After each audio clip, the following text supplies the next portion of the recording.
Mertua dan ipar bersekongkol meracuniku dan mengganti nama sertifikat rumah menjadi miliknya. Dasar bodoh. Mereka tak tahu telah masuk perangkapku lebih dulu. Aku balas dengan lebih menyakitkan. Anjani selalu memimpikan keluarga yang hangat dan rumah yang dipenuhi tawa. Sebuah impian sederhana bagi gadis yatim piatu yang tumbuh besar dengan harta melimpah warisan orang tuanya, namun tanpa dekapan utuh kasih sayang.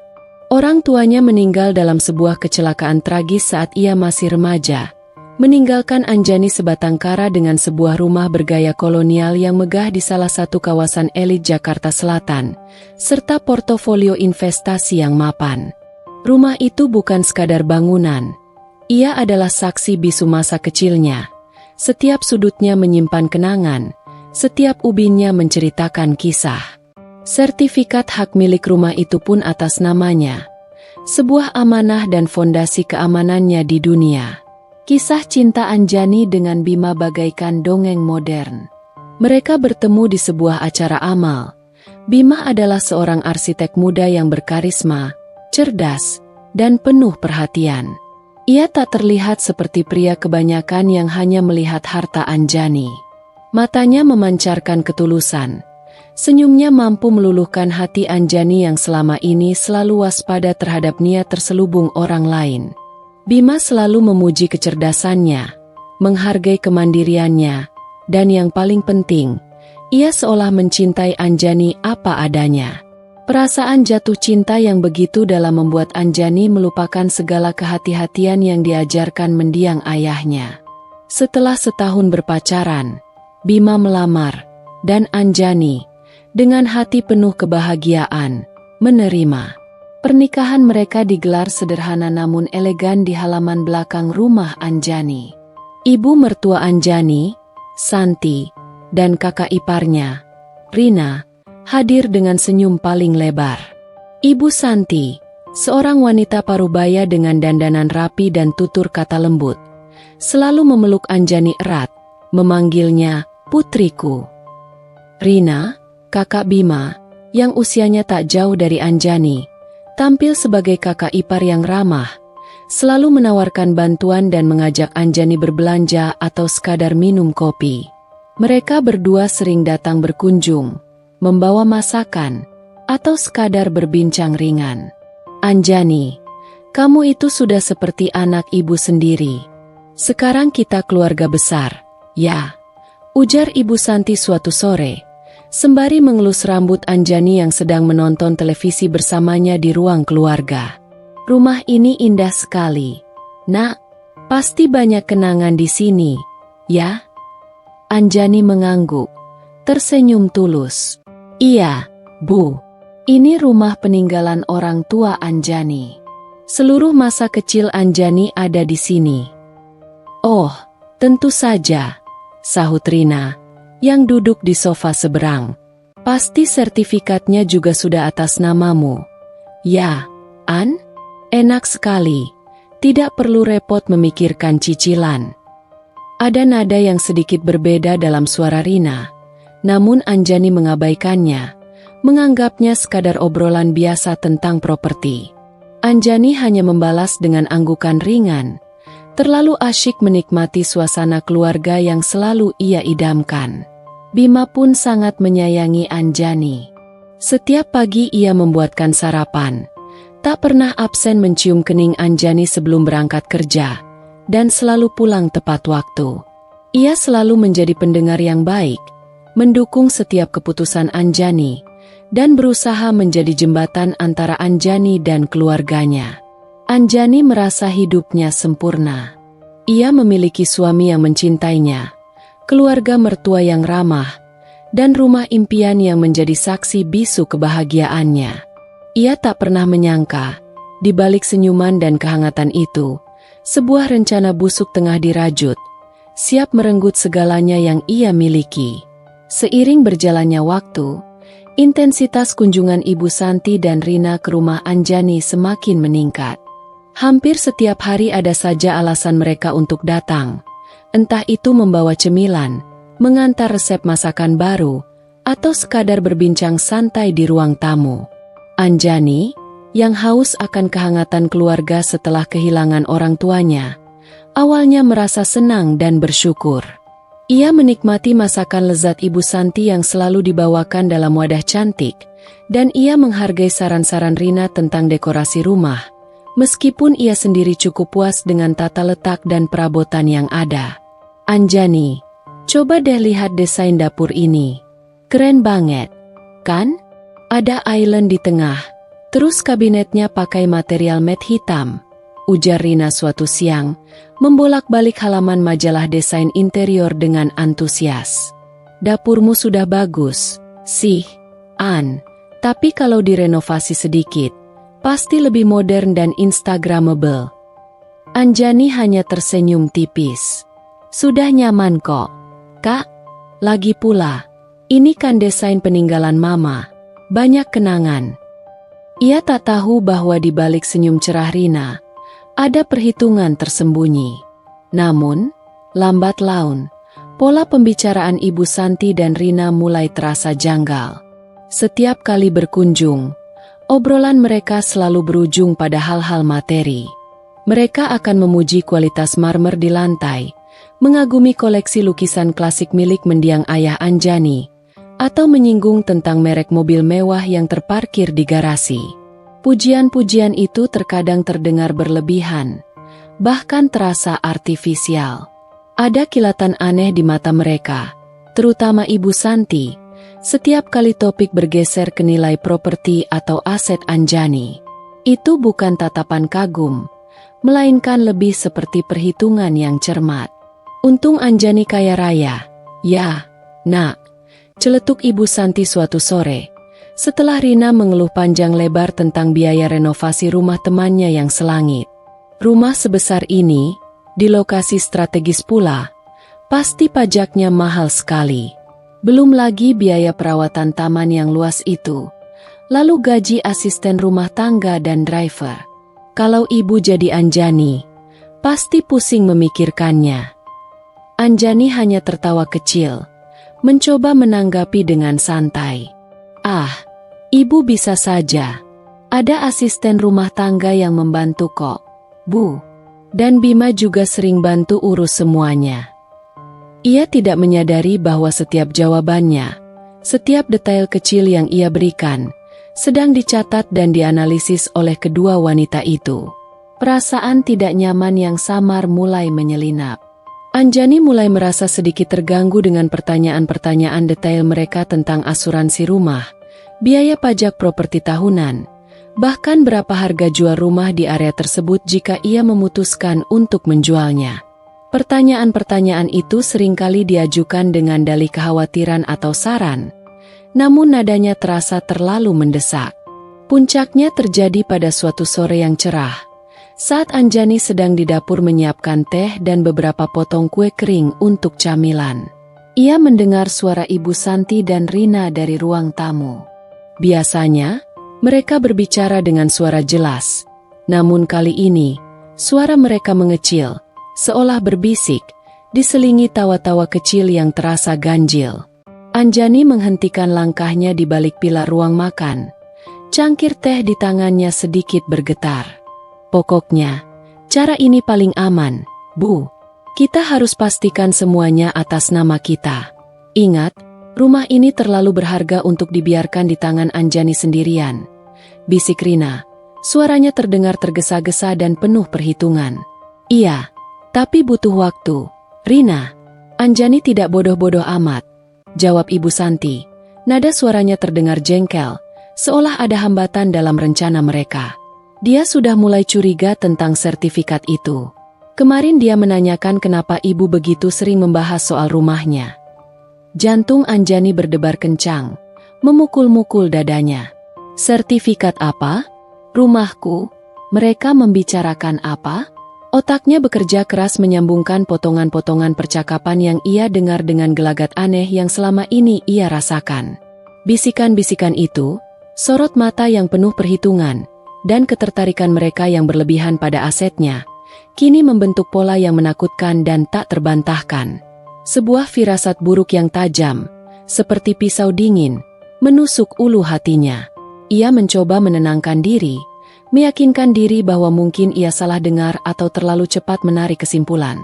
Ini adalah keluarga suaminya, orang-orang yang seharusnya ia percaya sepenuh hati. Namun, benih keraguan yang telah tertanam kini mulai tumbuh menjadi bibit kecurigaan yang lebih besar. Sebuah pertanyaan menggerogoti pikirannya tanpa henti. Apakah senyuman dan kebaikan mereka hanyalah sebuah topeng untuk menyembunyikan niat busuk yang terencana?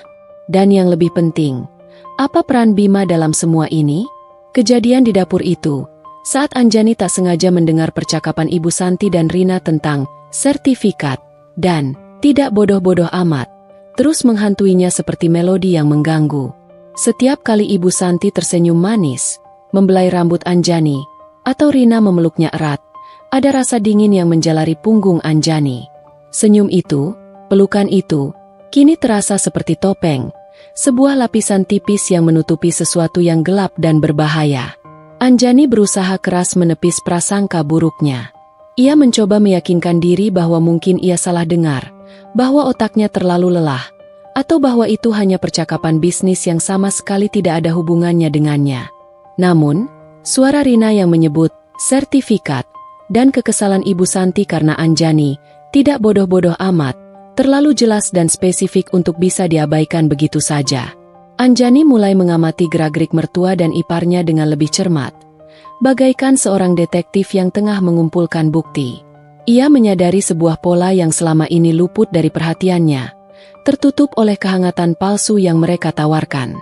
Setiap kali Ibu Santi dan Rina datang berkunjung, mereka selalu mencari cara untuk bisa berbicara berdua saja, seolah menghindari telinga Anjani. Entah itu di dapur saat Anjani di ruang tamu, di teras belakang saat Anjani di kamar, atau bahkan sengaja meminta izin untuk melihat-lihat taman, agar bisa berbisik-bisik di luar jangkauan pendengaran Anjani. Suara mereka akan merendah, diselingi tawa renyah yang terdengar dipaksakan dan sedikit gelisah, dan akan langsung berhenti tiba-tiba begitu Anjani mendekat. Mereka akan segera mengganti topik pembicaraan ke hal-hal sepele, seperti cuaca, gosip selebriti, atau episode terbaru serial televisi. Suatu sore yang terik, saat Bima sedang keluar untuk membeli perlengkapan perbaikan kecil untuk keran bocor, Ibu Santi dan Rina datang berkunjung tanpa pemberitahuan. Anjani, yang baru saja selesai mandi dan mengenakan piyama rumah, mendengar suara mereka dari ruang keluarga. Ia memutuskan untuk tidak langsung bergabung, melainkan diam-diam melangkah pelan menuju pintu kamarnya yang sedikit terbuka, menguping. "Aku sudah coba, Bu, bicara lagi soal renovasi dapur yang lebih besar, atau penambahan kolam renang mewah." Suara Rina terdengar agak frustasi, dengan nada yang sedikit lebih tinggi dari biasanya. Dia bilang, "Nanti saja, Kak, uangnya lebih baik disimpan untuk investasi, lebih aman." Padahal itu kan bisa jadi alasan yang bagus untuk kita memintanya mengeluarkan uang, atau bahkan, agar dia mau menyerahkan sertifikat itu sebagai jaminan. Suaranya merendah lagi di bagian akhir, tidak terlalu jelas namun cukup untuk membuat Anjani membeku. "Sudahlah, Rina, anak itu memang keras kepala. Dia terlalu berpegang pada warisan orang tuanya," sahut Ibu Santi. Nada suaranya tegas, dingin, dan penuh makna, kontras dengan wajah ramahnya di depan Anjani. "Kalau tidak bisa dengan cara halus, kita pakai cara lain. Aku sudah berbicara dengan Bima. Dia mulai goyah. Kau tahu, dia ingin membahagiakan kita juga. Ingat, kita butuh sertifikat itu. Itu satu-satunya jalan untuk masa depan kita, untuk semua yang sudah kita rencanakan." Anjani merasakan darahnya berdesir dingin, lebih dari sekadar efek pendingin ruangan. Kata-kata, cara lain, satu-satunya jalan, dan terutama, aku sudah berbicara dengan Bima, bagaikan pukulan telak. Napasnya tercekat di tenggorokan. Ini bukan lagi sekadar obrolan keuangan biasa. Ini adalah sebuah rencana, dan suaminya, Bima, sepertinya juga terlibat di dalamnya. Sebuah perasaan dikhianati yang begitu mendalam, seperti disayat pisau tumpul, mulai menggerogoti jiwanya. Mengapa mereka begitu terobsesi dengan sertifikat rumahnya? Apa yang akan mereka lakukan jika mereka berhasil menguasainya? Pikiran-pikiran gelap, Skenario-skenario mengerikan mulai menyelimuti benaknya. Ia tidak bisa lagi menepisnya sebagai paranoia semata. Kecurigaan Anjani semakin diperkuat oleh perubahan sikap Bima sendiri. Suaminya yang dulu sangat perhatian, kini sering tampak gelisah dan tegang. Ia mulai sering menerima telepon rahasia, selalu berbicara dengan suara pelan di sudut ruangan atau bahkan di luar rumah. Saat Anjani bertanya siapa yang menelepon, Bima akan menjawab dengan singkat, teman kerja, atau klien. Namun sorot matanya tampak menghindar. Bima juga mulai sering mengungkit-ungkit soal kesulitan finansial keluarganya. Meskipun Anjani tahu bahwa Bima memiliki pekerjaan yang stabil dan cukup bergaji tinggi sebagai arsitek di sebuah firma ternama.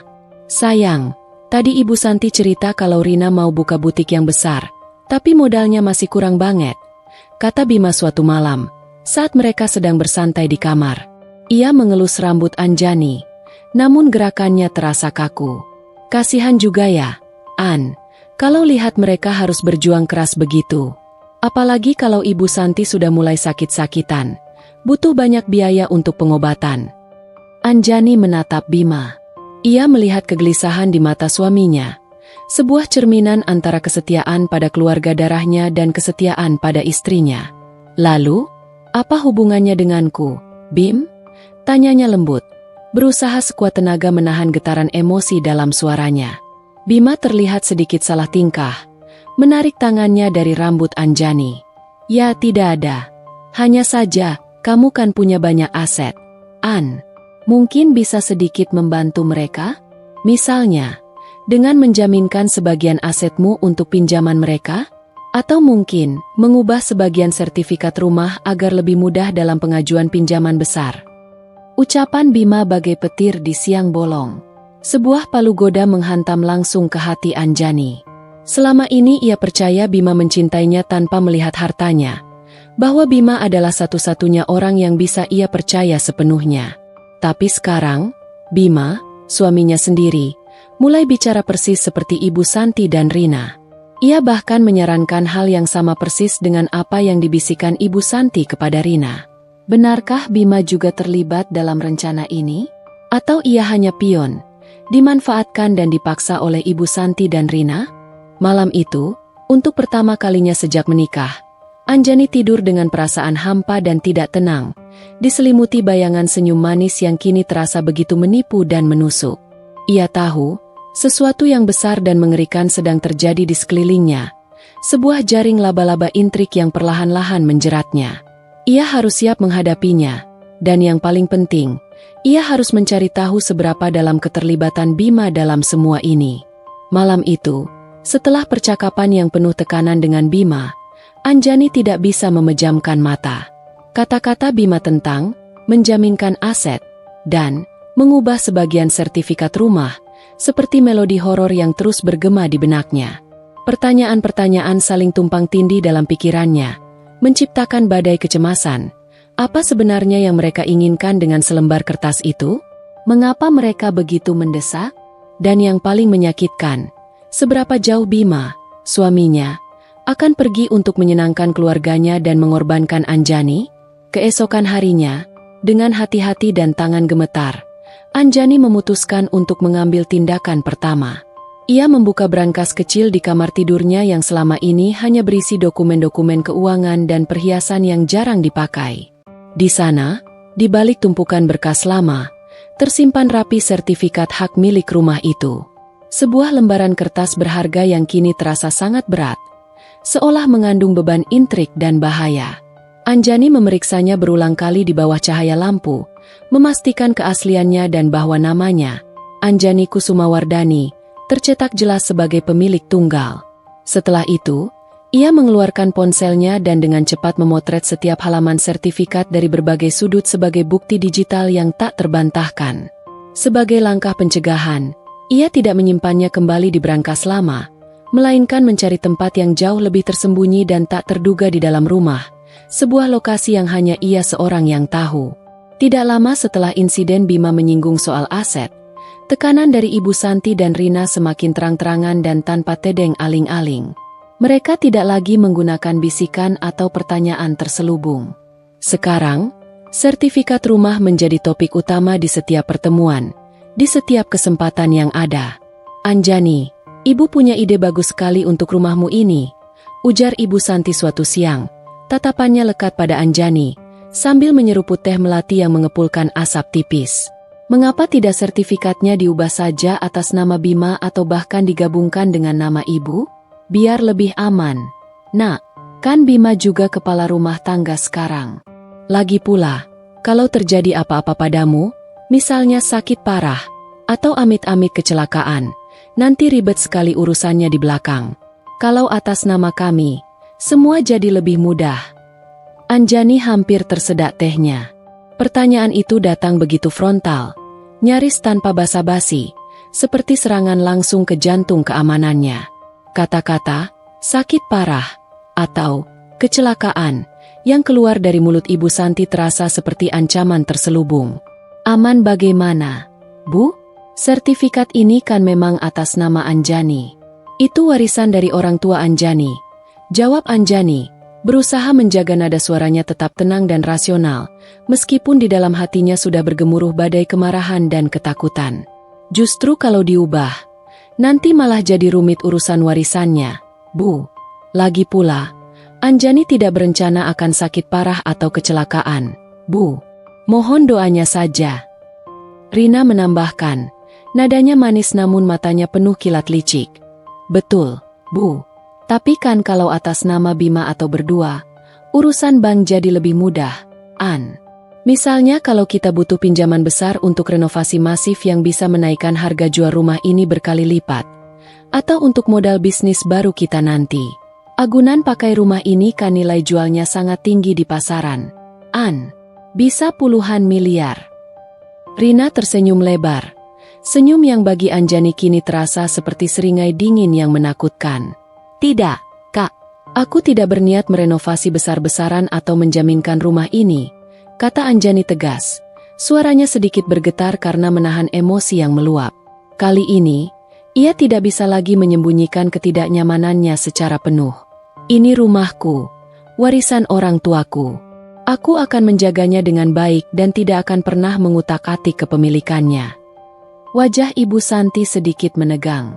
Senyum ramahnya memudar sepenuhnya, digantikan oleh ekspresi kekecewaan yang sangat kentara, bahkan sedikit kemarahan. "Ya sudah kalau begitu. Nak, Ibu cuma berniat baik. Kok, kan demi kebaikan kalian juga, dan juga demi masa depan Bima," ujarnya. Namun suaranya kini terdengar sangat dingin, hampir mengancam. Rina hanya mendengus pelan, membuang muka, seolah Anjani adalah anak kecil yang keras kepala. Sejak saat itu, setiap kali mereka datang, topik tentang sertifikat rumah pasti muncul. Kadang mereka menyarankan untuk mengganti nama sertifikat ke nama Yayasan Amal dengan mereka sebagai pengelola, atau bahkan menjual sebagian tanah di bagian belakang rumah untuk membangun kondominium mewah, dengan dalih mengembangkan potensi aset, dan membantu keluarga Bima. Dalih-dalih itu semakin aneh dan tidak masuk akal, membuat Anjani semakin yakin akan niat jahat mereka. Ketegangan di rumah itu semakin terasa mencekam. Anjani kini hidup dalam kewaspadaan penuh. Ia harus memikirkan setiap perkataannya, setiap gerakannya, agar tidak memberikan celah bagi mertua dan iparnya untuk melancarkan taktik mereka. Bahkan Bima pun terlihat semakin tertekan. Ia mencoba menenangkan Anjani, namun argumennya terdengar lemah, bahkan seringkali secara tidak langsung memihak ibunya. "Sayang, coba deh kamu pikirkan lagi saran ibu," bujuk Bima suatu malam, saat Anjani sedang membaca buku di tempat tidur. Nada suaranya lelah, namun ada nada memohon. "Mereka kan ingin yang terbaik untuk kita. Siapa tahu dengan mengganti nama sertifikat, memang ada keuntungan finansial jangka panjang yang kita tidak tahu. Ibu bilang, ini demi masa depan kita bersama, agar kita bisa lebih stabil." Anjani menatap Bima, merasakan kekecewaan yang begitu dalam menusuk hatinya. Apa keuntungan finansial jangka panjangnya, Bim? Untuk siapa? Untuk mereka? Kamu tahu betul rumah ini satu-satunya peninggalan orang tuaku, satu-satunya yang tersisa. Kenapa kamu ikut-ikutan ibu dan Kak Rina memaksaku melakukan sesuatu yang tidak masuk akal dan sangat berisiko? Bima hanya terdiam, mengalihkan pandangan ke jendela. Keheningan yang lama dan canggung menyelimuti kamar mereka. Sikapnya yang pasif, kegelisahannya, dan kecenderungannya untuk selalu membela keluarganya sendiri, semakin mengukuhkan keyakinan Anjani bahwa ada sesuatu yang sangat tidak beres. Pertarungan atas sertifikat rumah telah dimulai, dan Anjani tahu, ini baru permulaan dari konflik yang jauh lebih besar dan mengerikan. Ia harus bersiap menghadapi mereka, sendirian, atau setidaknya, itulah yang ia pikirkan saat itu, sendirian menghadapi keluarga yang dulu ia kira adalah pelabuhan damainya. Ketegangan di rumah itu semakin menyesakkan, bagai kabut tebal yang tak kunjung sirna. Anjani mulai merasa seperti hidup di medan perang, di mana setiap senyuman atau obrolan adalah potensi ranjau yang siap meledak. Ia tidur tidak nyenyak, sering terbangun beberapa kali di tengah malam dengan jantung berdebar kencang, diselimuti bayangan-bayangan gelap tentang sertifikat rumah dan niat jahat mertua serta iparnya. Otaknya terus berputar, mencoba menyusun potongan-potongan teka-teki yang ia dengar dan rasakan. Beberapa hari setelah pertengkaran halus tentang sertifikat, Anjani mulai merasakan sesuatu yang aneh dan mengganggu pada tubuhnya. Awalnya hanya pusing ringan yang datang dan pergi. Ia mengira itu hanya efek samping dari kurang tidur, stres yang menumpuk, atau mungkin perubahan cuaca yang ekstrim. Namun, gejala itu semakin sering muncul, dengan intensitas yang meningkat. Setelah sarapan yang disiapkan Bima, atau makan siang yang kadang-kadang dibawakan Ibu Santi atau Rina, Anjani akan merasakan mual yang tak tertahankan, diikuti oleh lemas yang luar biasa hingga ia nyaris tak bertenaga. Tenggorokannya terasa kering dan pahit, seolah ada sesuatu yang mengikis dari dalam, dan selera makannya menghilang sama sekali. "Anjani, kamu kenapa? Wajahmu pucat sekali," ujar Bima suatu pagi, dengan raut khawatir yang tulus, saat Anjani nyaris tidak menyentuh sarapan nasi gorengnya. "Apa kamu sakit? Kita ke dokter saja, ya." Anjani mencoba tersenyum tipis, menggeleng lemah. "Tidak apa-apa, Bim. Mungkin cuma kecapean. Jangan khawatir." Ia sendiri bingung. Gejala-gejala ini tidak seperti sakit flu biasa. Tidak ada demam, tidak ada batuk atau pilek. Namun, ada pola yang aneh dan mengerikan. Gejalanya selalu muncul sekitar 1 hingga 2 jam setelah ia makan, terutama jika Ibu Santi atau Rina yang menyentuh atau menyiapkan makanannya. Bahkan jika itu hanya menyiapkan minuman hangat. Ibu Santi dan Rina, yang semakin sering datang dengan dalih, menjenguk menantu yang kurang sehat, menunjukkan perhatian yang berlebihan. Perhatian itu terasa begitu dipaksakan dan palsu. Mereka akan memaksa Anjani untuk makan sup buatan Ibu Santi atau jus buah segar racikan Rina, dengan dalih agar Anjani cepat pulih. "Ayo, An, habiskan supnya. Ini sup ginseng, bagus untuk memulihkan tenaga dan darahmu," bujuk Ibu Santi lembut, menyodorkan mangkuk sup ke hadapan Anjani. Tangannya memegang tangan Anjani dengan kelembutan yang menjijikan. Matanya terlihat penuh keprihatinan, namun Anjani, dengan indera yang semakin peka, menangkap kilatan aneh di sana, sebuah kepuasan tersembunyi yang begitu cepat hilang. Anjani memaksakan diri memakan sup itu, meskipun perutnya terasa bergejolak dan tenggorokannya menolak. Tidak lama kemudian, rasa pusing itu datang lagi, lebih hebat dari sebelumnya, diikuti mual hebat yang membuatnya langsung berlari ke kamar mandi. Ibu Santi dan Rina pura-pura panik, bergegas menyusul, menepuk-nepuk punggung Anjani dengan cemas. "Ya ampun, Anjani, kamu harus ke dokter sekarang juga," kata Rina dengan suara yang dibuat-buat khawatir. Tangannya menggosok bahu Anjani. "Atau perlu kita panggilkan dokter pribadi ibu saja? Beliau sangat ahli menangani berbagai macam penyakit. Dia bisa datang kemari." Anjani menggeleng lemah. Tubuhnya lemas tak bertenaga. "Tidak, Kak. Aku akan istirahat saja." Dalam benaknya, sebuah pikiran mengerikan mulai terbentuk. Sebuah dugaan yang begitu gelap hingga ia sendiri nyaris tak sanggup mempercayainya. Mual, pusing, lemas, dan selalu setelah makanan atau minuman yang mereka sentuh. Mungkinkah? Tidak. Itu terlalu gila. Tapi bisikan Ibu Santi tentang cara lain dan tidak bodoh-bodoh amat kembali terngiang, kini dengan makna yang jauh lebih menakutkan. Kecurigaan Anjani semakin diperkuat saat ia mengingat sesuatu yang pernah ia baca di sebuah artikel internet tentang racun lambat, atau yang sering disebut racun pelan-pelan. Gejalanya, jika tidak mematikan secara langsung, bisa melemahkan korban perlahan, membuat mereka tampak sakit-sakitan secara kronis, bingung, bahkan seolah-olah gila, sehingga mudah untuk dikendalikan, dimanipulasi, atau dicurigai memiliki masalah mental. Tujuannya adalah untuk membuat korban tak berdaya dan menyerah, atau bahkan menghilangkan nyawa mereka secara diam-diam tanpa meninggalkan jejak yang jelas. Pada malam hari, saat Bima sudah pulas di sampingnya, Anjani diam-diam meraih ponselnya. Dalam gelap, ia mencari informasi di internet. Ia mengetik kata kunci seperti gejala keracunan lambat, zat kimia yang menyebabkan kelemahan, dan kasus pembunuhan berencana racun. Semakin ia membaca, semakin dingin darahnya mengalir di nadinya.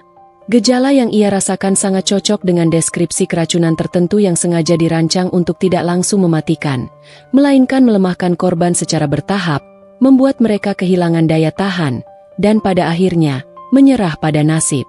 Ketakutan itu kini tidak lagi terasa seperti kecemasan samar, melainkan telah berubah menjadi kemarahan yang membara di dalam dada Anjani. Mereka tidak hanya mengincar hartanya yang merupakan peninggalan berharga orang tuanya. Mereka juga mengincar nyawanya.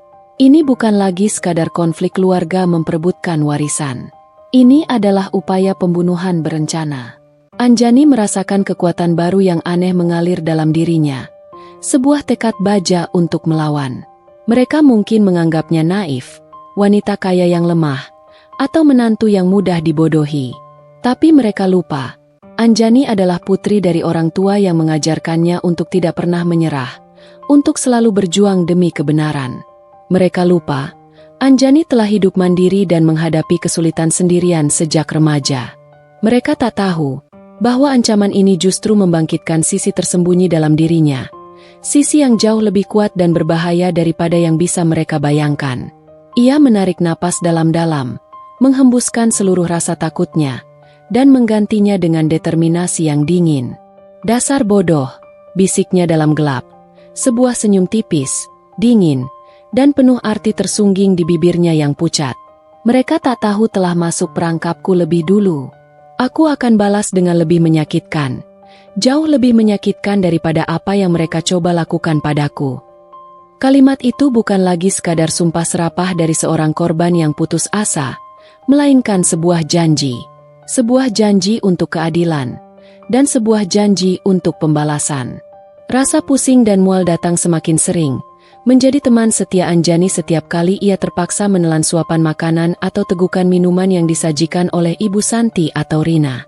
Tubuhnya terasa semakin lemas, seolah energinya terkuras setiap hari.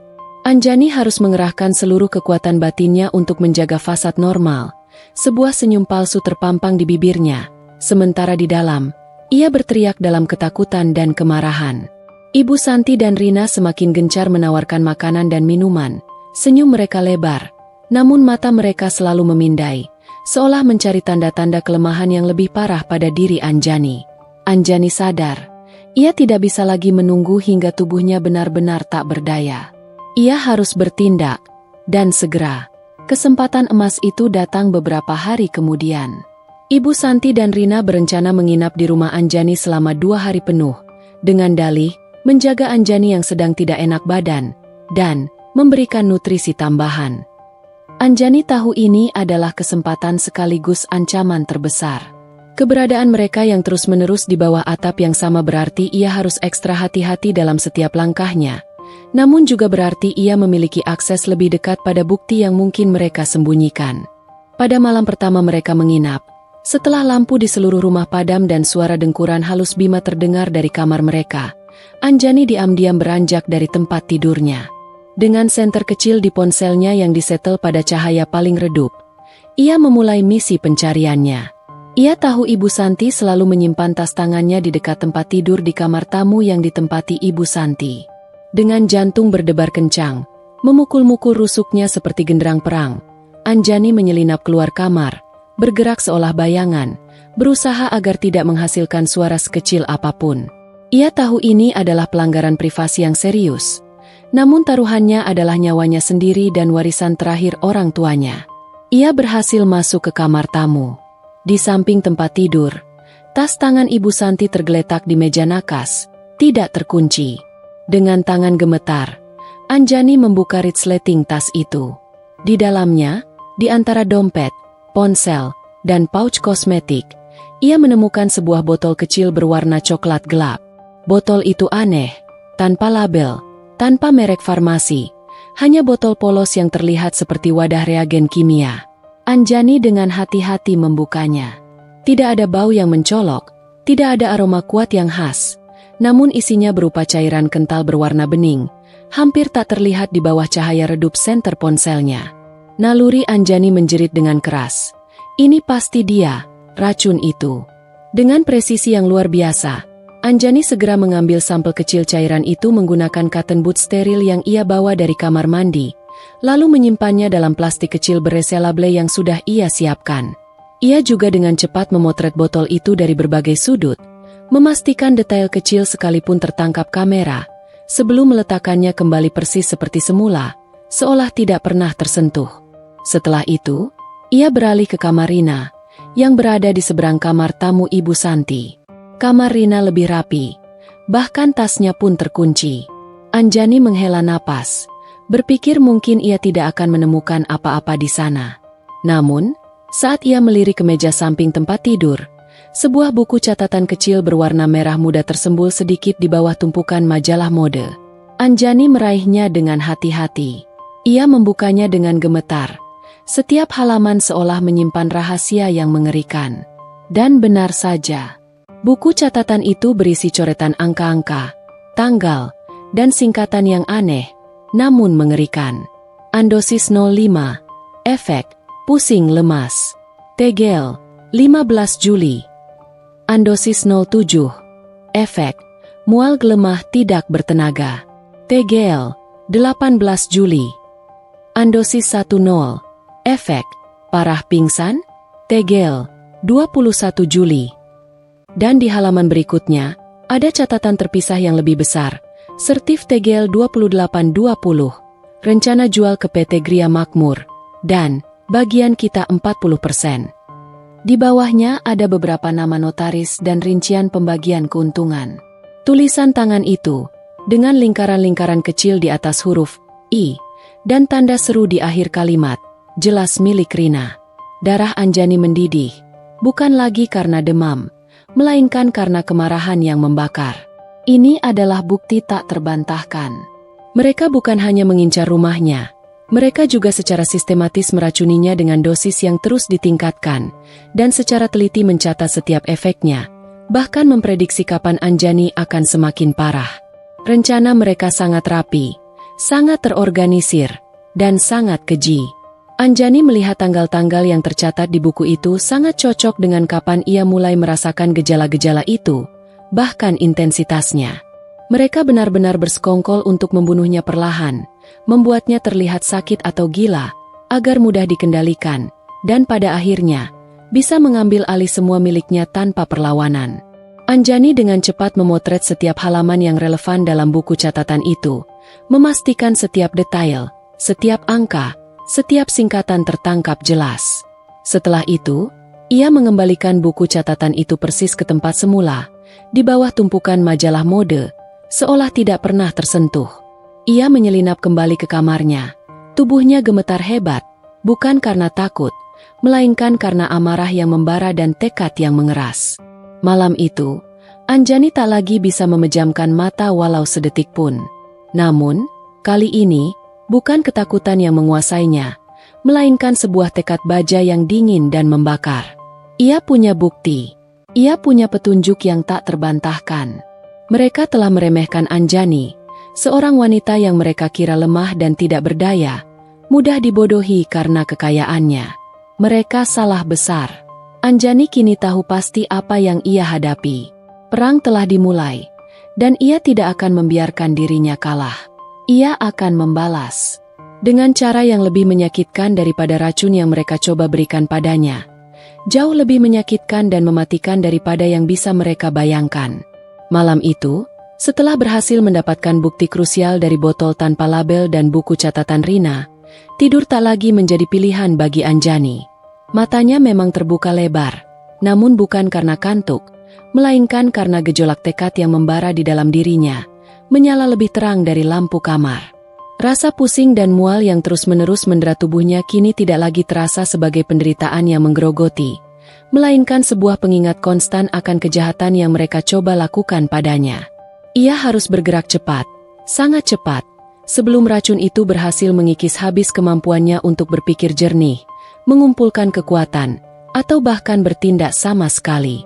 Pagi harinya, dengan segenap sisa tenaga, Anjani kembali memainkan peran sebagai korban yang lemah. Ia berpura-pura masih sangat lemas, bersandar di sofa ruang keluarga, menolak tawaran sarapan dari Ibu Santi yang kali ini terasa begitu manis, bahkan sedikit berlebihan. Aku cuma butuh istirahat, Bu. Perutku masih terasa tidak enak. Nanti kalau sudah agak enakan, Anjani makan sendiri. Ucapnya lemah, berusaha terdengar meyakinkan dan menekan rasa jijik yang meluap. Ibu Santi dan Rina tersenyum puas. Saling pandang seolah melihat rencana mereka berjalan lancar dan Anjani sudah hampir tak berdaya. Ekspresi kemenangan samar itu memberikan Anjani waktu dan celah yang ia butuhkan. Begitu pintu gerbang tertutup, tanda Ibu Santi dan Rina pergi ke pasar dengan dalih membeli bahan makanan untuk sup, pemulih, Anjani, dan suara mobil Bima menjauh setelah berangkat kerja. Anjani segera bangkit dari sofa. Tubuhnya memang masih terasa lemas, namun semangatnya kini berlipat ganda, didorong oleh amarah yang membara. Ia meraih ponselnya, mencari kontak seorang teman lama yang ia kenal di kampus. Seorang lulusan kimia yang kini bekerja di sebuah laboratorium swasta terkemuka di Jakarta. Namanya Devi. Anjani tahu Devi adalah orang yang sangat teliti dan dapat dipercaya. Devi, bisa bicara sebentar? Ada hal sangat penting yang harus aku bicarakan, tapi tidak bisa lewat telepon. Ujar Anjani, suaranya dipelankan, nyaris seperti berbisik, meskipun ia sendirian di rumah. Bisakah kita bertemu siang ini? Di tempat yang sangat rahasia? Aku butuh bantuanmu secara profesional, tapi ini bersifat urgent dan sangat sensitif. Devi, yang terkejut dengan nada suara Anjani yang begitu mendesak dan serius, langsung setuju. Mereka memutuskan bertemu di sebuah kafe kecil di sudut kota yang jarang dikunjungi, letaknya tersembunyi di antara deretan ruko tua, jauh dari keramaian pusat perbelanjaan atau tempat-tempat yang biasa didatangi Anjani. Sebelum berangkat, Anjani menyamarkan penampilannya secara maksimal, mengenakan kacamata hitam besar yang menutupi separuh wajahnya, topi baseball yang ditarik rendah, jaket longgar, dan masker medis untuk menutupi wajah pucatnya dan mencegah pengenalan. Ia juga membawa sebuah tas kecil yang berisi sampel cairan dalam plastik ziplock mungil yang ia temukan dari botol Ibu Santi. Di kafe, setelah menceritakan garis besar dugaannya, mulai dari obsesi mertua pada sertifikat rumah hingga gejala fisik yang ia alami, dan menunjukkan foto botol tanpa label serta sampel cairan itu, Devi tampak terkejut sekaligus sangat prihatin. Wajahnya yang ceria berubah serius. Anjani, ini serius sekali. Cairan bening tanpa bau, efeknya pusing, mual, lemas ini bisa jadi bermacam-macam, tapi yang paling berbahaya adalah zat kimia yang menyerang saraf atau organ dalam secara perlahan, atau bahkan beberapa jenis logam berat yang sulit terdeteksi tanpa uji lab khusus. Jelas Devi, matanya menatap Anjani dengan khawatir, seolah melihat temannya dalam bahaya besar. Tapi, kita harus mengujinya di laboratorium dengan peralatan yang memadai. Aku bisa membantumu diam-diam, menggunakan jaringan labku, tapi hasilnya akan membutuhkan waktu setidaknya 2-3 hari. Anjani mengangguk. Sorot matanya tajam dan penuh determinasi. Tolong, Devi, lakukan apapun yang kau bisa. Ini demi nyawaku dan masa depanku. Aku butuh hasil secepatnya. Dan kumohon, rahasiakan ini dari siapapun, bahkan dari Bima. Selain menyerahkan sampel kepada Devi, Anjani juga memutuskan untuk mengambil langkah hukum, sebuah langkah berani yang ia tahu akan penuh risiko. Ia tidak bisa melawan sendirian tanpa dukungan yang kuat dari pihak berwenang. Ia menghubungi pengacara pribadinya yang dulu mengurus warisan orang tuanya, Bapak Handoko. Seorang pengacara senior yang memiliki reputasi baik, sangat tenang, dan bijaksana. Kali ini, ia meminta pertemuan darurat di kantor Bapak Handoko yang terletak di gedung perkantoran megah, jauh dari rumahnya, untuk memastikan privasi. Bapak Handoko, saya tahu ini akan terdengar gila, sangat gila, tapi saya punya bukti nyata, kata Anjani, setelah ia menjelaskan secara singkat dugaannya tentang upaya peracunan dan perebutan aset. Ia kemudian menunjukkan foto-foto botol dan cairan, serta hasil tangkapan layar dari buku catatan Rina yang berisi jadwal dosis dan efek. Mereka mencoba meracuni saya perlahan, membuat saya sakit parah agar mudah dikendalikan, dan mengincar sertifikat rumah saya untuk dijual atau diagunkan. Bapak Handoko, seorang profesional sejati, menatap bukti-bukti itu dengan serius. Ekspresinya yang awalnya skeptis dan sedikit terkejut, perlahan berubah menjadi tatapan tajam dan penuh keprihatinan. Ia memeriksa setiap detail foto buku catatan itu dengan cermat. Nona Anjani, ini adalah tuduhan yang sangat serius, dan konsekuensinya bisa sangat besar. Namun, bukti awal yang Anda miliki cukup kuat sebagai petunjuk awal yang patut ditindaklanjuti. Cairan ini harus diuji di laboratorium forensik secepatnya untuk identifikasi pasti, dan kita juga perlu bukti kuat mengenai niat mereka yang jelas untuk pengalihan sertifikat. Saya sudah serahkan sampel ke teman saya yang bekerja di lab kimia, Pak Devi. Dia akan mengujinya secara rahasia. Anjani menjelaskan, merasa sedikit lebih lega karena beban di pundaknya mulai terbagi. Untuk sertifikat, saya sudah menyimpannya di tempat yang sangat aman. Dan saya juga sudah mendokumentasikan semua percakapan samar mereka, Pak. Anjani kemudian mengeluarkan ponselnya dan memperdengarkan beberapa rekaman suara tersembunyi yang ia tangkap di ponselnya, berisi percakapan samar Ibu Santi dan Rina tentang rencana dan sertifikat, meskipun belum ada yang secara eksplisit menyebut kata racun atau pembunuhan. Bapak Handoko mengangguk pelan. Jemarinya mengetuk-ngetuk meja kerjanya. Bagus sekali, Nona Anjani. Anda bertindak sangat sigap dan cerdas. Kita tidak bisa langsung melaporkan pembunuhan berencana tanpa hasil lab forensik yang resmi. Tapi kita bisa memulai penyelidikan diam-diam, mengumpulkan lebih banyak bukti. Saya akan menghubungi kenalan saya di kepolisian, seorang detektif senior di unit kejahatan properti dan orang terdekat saya, Bapak Haris. Dia bisa membantu investigasi awal dan mengumpulkan bukti pendukung tanpa menimbulkan kecurigaan, sekaligus melindungi Anda. Anjani merasakan sedikit beban terangkat dari pundaknya. Ia tidak sendirian.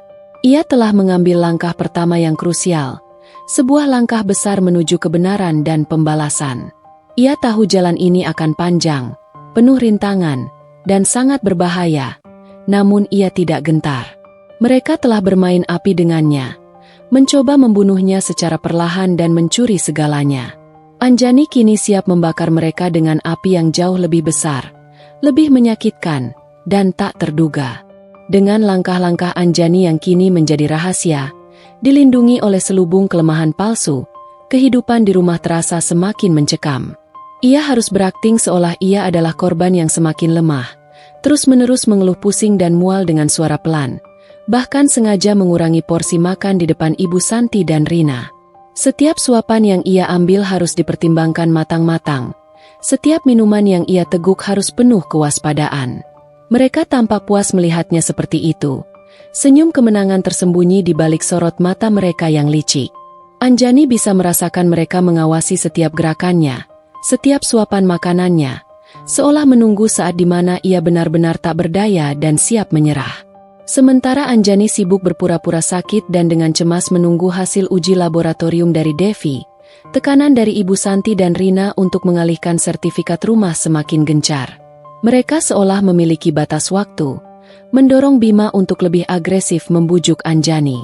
Kedatangan mereka ke rumah Anjani semakin sering, kadang tanpa pemberitahuan, selalu membawa dokumen atau proposal aneh. Anjani, kamu harus tanda tangan surat persetujuan ini, kata Ibu Santi suatu siang, dengan nada perintah yang terselubung keprihatinan. Ia meletakkan selembar dokumen tebal di meja kopi, isinya penuh dengan tulisan kecil yang rumit. Ini untuk pengajuan kredit pinjaman Ibu di bank, An. Jumlahnya cukup besar untuk mengembangkan butik Rina dan juga modal usaha ibu. Jaminannya kan rumah ini. Tapi nanti nama sertifikat akan langsung kembali atas namamu kok. Setelah kreditnya lunas. Ini cuma formalitas. Janji ibu. Anjani menatap dokumen itu. Ia sudah belajar sedikit tentang dokumen hukum dari Bapak Handoko. Isinya jauh lebih rumit dan berbahaya dari sekadar surat persetujuan atau formalitas. Itu adalah surat kuasa penuh yang memberikan hak tak terbatas kepada Ibu Santi untuk mengagunkan rumahnya, bahkan menjualnya, tanpa persetujuan lebih lanjut dari Anjani. Jika ia tanda tangan, rumah warisannya akan lepas kendali sepenuhnya dari tangannya. Ini adalah sebuah jebakan nyata yang dirancang untuk merampas hartanya. Maaf, Bu, aku tidak bisa tanda tangan ini sekarang, jawab Anjani dengan nada lemah namun tegas, berusaha menyembunyikan getaran amarah dalam suaranya. Ia sengaja menghela napas panjang seolah kelelahan. Aku belum mengerti sepenuhnya isinya. Lagi pula, aku tidak nyaman jika rumah ini dijadikan jaminan untuk pinjaman sebesar itu. Ini warisan satu-satunya dari orang tuaku, Bu. Anjani harus sangat hati-hati. Wajah Ibu Santi yang tadinya tenang, kini memerah. Senyum ramahnya memudar sepenuhnya, digantikan oleh ekspresi kecewa yang kentara, bahkan sedikit kemarahan yang tidak bisa ia sembunyikan. Apa maksudmu tidak bisa? Kamu ini kan sudah jadi bagian keluarga. Apa kamu tidak percaya pada ibu dan suamimu sendiri? Kami hanya ingin maju, dan kamu punya aset untuk membantu. Nada suaranya meninggi, menampakkan sisi aslinya yang keras dan penuh perhitungan. Rina, yang duduk di samping ibunya, ikut campur dengan cepat. Suaranya menusuk dan dingin. Cepat atau lambat, rumah ini akan jadi milik keluarga kami, Anjani. Terserah kamu mau main-main berapa lama. Tapi ingat, waktu terus berjalan. Kami tidak bisa menunggu selamanya sampai kamu memahami dokumen itu. Kamu pikir kami bodoh tidak tahu kamu pura-pura tidak mengerti? Ada nada ancaman yang jelas dalam kalimat Rina. Anjani bergidik mendengar ucapan Rina. Kalimat itu bukan lagi sekadar ancaman kosong, melainkan sebuah pernyataan niat yang menakutkan, menunjukkan betapa mereka sudah meremehkannya. Mereka tidak akan menyerah. Mereka akan terus menekan hingga Anjani takluk. Yang paling membuat Anjani tertekan dan sakit hati adalah sikap Bima. Suaminya yang dulu ia cintai kini berdiri di antara dua sisi, namun semakin condong ke arah ibunya. Ia terlihat kelelahan, matanya cekung, seperti menanggung beban berat. Namun ia terus-menerus mencoba membujuk Anjani agar menuruti keinginan Ibu Santi dan Rina. Sayang, kenapa kamu jadi begini? Ibu dan Kak Rina benar-benar butuh bantuan kita, pinta Bima suatu malam, duduk di tepi ranjang, tangannya meraih tangan Anjani yang terasa dingin. Ayolah, An, sekali ini saja. Demi kebaikan keluarga. Kamu tidak kasihan melihat mereka stres dan berjuang keras mencari modal? Kalau kamu membantu, semua masalah ini selesai. Kamu tidak melihat, Bim? Mereka mencoba merampas segalanya dariku. Bahkan mencoba menyakitiku secara fisik. Anjani nyaris berteriak. Air mata hampir jatuh dari pelupuknya. Namun ia menahannya sekuat tenaga. Ia ingin sekali menceritakan semua bukti racun yang ia temukan, semua rekaman yang ia miliki. Namun ia tahu ini belum waktunya. Jika Bima benar-benar bersekongkol dengan mereka, informasi itu akan digunakan melawannya. Ia harus menguji sejauh mana kesetiaan Bima. Bima hanya menggeleng, tanpa tidak percaya atau sengaja tidak mau percaya. Ia menarik tangannya dari genggaman Anjani. Kamu bicara apa sih, An? Mereka itu ibuku, kakakku. Mereka tidak akan pernah melakukan hal sekeji itu. Kamu mungkin sedang sakit, jadi pikiranmu kacau. Kamu perlu istirahat yang banyak. Ada nada frustrasi, atau mungkin sebuah alibi untuk menutupi pengetahuannya. Mendengar Bima berkata seperti itu, hati Anjani mencelos. Pikirannya semakin yakin bahwa Bima telah sepenuhnya terjerat dalam jaring laba-laba intrik keluarganya. Ia mungkin tidak secara aktif berpartisipasi dalam peracunan, namun ia pasti tahu tentang rencana penguasaan sertifikat rumah, dan memilih untuk menutup mata, bahkan sengaja menjadi pion dalam permainan keji ini. Bima adalah bagian dari masalah, bukan lagi solusi. Anjani menyadari, ia benar-benar sendirian dalam perjuangan ini, melawan seluruh keluarga suaminya. Di tengah situasi yang semakin memanas dan berbahaya itu, Anjani harus tetap waspada dan cerdik. Ia terus berpura-pura sakit, membatasi interaksinya dengan Ibu Santi dan Rina sebatas yang diperlukan, sambil diam-diam mengatur langkah berikutnya dengan Devi dan Bapak Handoko. Jaring laba-laba intrik itu semakin merapat, mengepungnya dari segala arah. Namun Anjani tahu, ia kini adalah laba-laba yang lebih cerdik dan mematikan di jaringnya sendiri, siap membalikan keadaan. Anjani tahu, berpura-pura sakit dan mengumpulkan bukti secara diam-diam tidaklah cukup. Ibarat bermain catur, ia membutuhkan lebih dari sekadar pergerakan pion. Ia membutuhkan sekutu, seseorang yang bisa memberinya informasi dari garis depan musuh, dukungan moral di saat-saat terberat, atau bahkan perlindungan dari dalam jaring laba-laba keluarga Bima. Seseorang yang bisa ia percaya tanpa keraguan seujung rambut pun. Pada hari ketiga setelah Anjani menyerahkan sampel ke Devi, sebuah pesan singkat masuk ke ponselnya. Jantung Anjani berdebar kencang saat melihat nama Devi di layar. Pesan itu singkat namun menusuk. "An, kita perlu bicara serius. Aku sudah kirimkan hasilnya ke emailmu, tapi ini butuh penjelasan langsung. Sangat mengkhawatirkan." Tangan Anjani sedikit gemetar saat ia membuka aplikasi emailnya. Lampiran PDF itu adalah laporan analisis kimia dari laboratorium Devi. Matanya menyusuri baris demi baris istilah-istilah ilmiah yang rumit hingga berhenti pada bagian kesimpulan. Zat yang ditemukan adalah talium, sebuah logam berat yang tidak berbau, tidak berasa, dan sangat beracun. Laporan itu menjelaskan bahwa paparan jangka panjang dalam dosis kecil akan menyebabkan gejala neurologis, gangguan pencernaan parah, kerusakan organ vital seperti hati dan ginjal, hingga kerontokan rambut massal. Efeknya lambat dan menyerupai berbagai penyakit kronis, persis seperti yang ia rasakan. Kemarahan Anjani memuncak, membakar seluruh rasa takutnya. Ini bukan lagi dugaan samar atau paranoia seorang istri yang dikhianati. Ini adalah fakta dingin yang tercetak di atas kertas. Mereka benar-benar mencoba membunuhnya, perlahan-lahan, dengan cara yang paling keji. Rasa sakit fisik yang ia alami kini terasa seperti cambuk yang memicu semangatnya, bukan lagi melemahkannya. Setelah mencerna kabar mengerikan itu, Anjani segera menghubungi Bapak Handoko.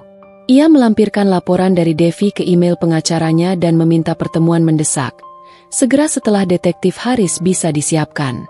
"Pak, hasilnya sudah keluar. Ini racun. Pak, talium."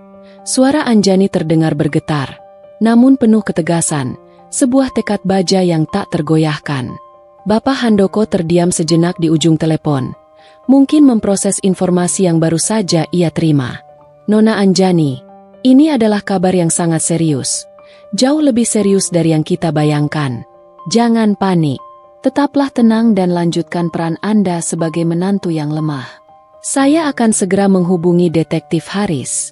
Kita punya bukti yang jauh lebih kuat sekarang untuk memulai investigasi kriminal secara resmi."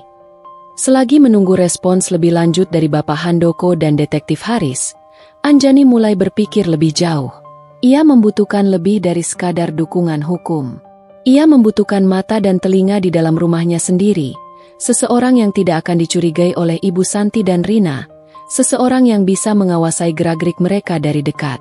Pikirannya melayang pada sosok Bibi Sumi, asisten rumah tangga senior yang telah bekerja untuk keluarga Anjani sejak ia masih kecil, bahkan sebelum orang tuanya meninggal. Bibi Sumi adalah wanita sederhana yang loyal, jujur, dan memiliki kebijaksanaan alamiah. Ia tahu seluk-beluk rumah ini, setiap sudut, setiap rutinitas, dan telah menyaksikan tumbuh kembang Anjani. Yang paling penting, Bibi Sumi adalah satu-satunya orang di rumah ini selain Anjani yang tidak terpengaruh oleh pesona atau intimidasi Ibu Santi dan Rina. Anjani menunggu hingga malam tiba, saat Bima sudah tidur pulas di sampingnya. Dengan hati-hati, ia bangkit dari tempat tidur dan perlahan membangunkan Bibi Sumi yang tidur di kamarnya di bagian belakang. "Bibi, Ada hal sangat penting yang harus Anjani bicarakan. Ini rahasia besar dan menyangkut keselamatan Anjani, Bibi juga. Bisiknya pelan, memastikan suaranya tidak melewati pintu dan membangunkan siapapun. Dengan wajah khawatir dan mengantuk, Bibi Sumi mengangguk. Mereka berdua duduk di dapur. Di bawah cahaya lampu redup, suara jangkrik dari luar terdengar jelas. Anjani menceritakan segalanya. Dari awal mula kecurigaan tentang sertifikat rumah, gejala racun yang ia rasakan, bukti yang ia temukan, botol talium dan buku catatan Rina, hingga hasil lab yang mengonfirmasi keberadaan racun mematikan itu. Ia menunjukkan foto botol, tangkapan layar buku catatan Rina, dan laporan talium di ponselnya. Wajah Bibi Sumi memucat. Matanya melebar penuh keterkejutan dan kemarahan yang membara. Ia menutup mulutnya dengan tangan, seolah tak percaya apa yang baru saja ia dengar. Astagfirullah, Non Anjani. Jadi benar kecurigaan saya selama ini. Saya memang melihat Ibu Santi sering mencampur sesuatu ke minuman Non Anjani, kadang ke masakan. Saya pikir itu cuma vitamin atau obat herbal untuk menjaga kesehatan Nona yang sering lemas. Dan Nona Rina juga seringkali sibuk menulis di buku kecil itu saat dia mengira saya tidak melihat. Dia selalu menutupinya jika saya mendekat. Tapi saya tidak menyangka akan sekeji ini.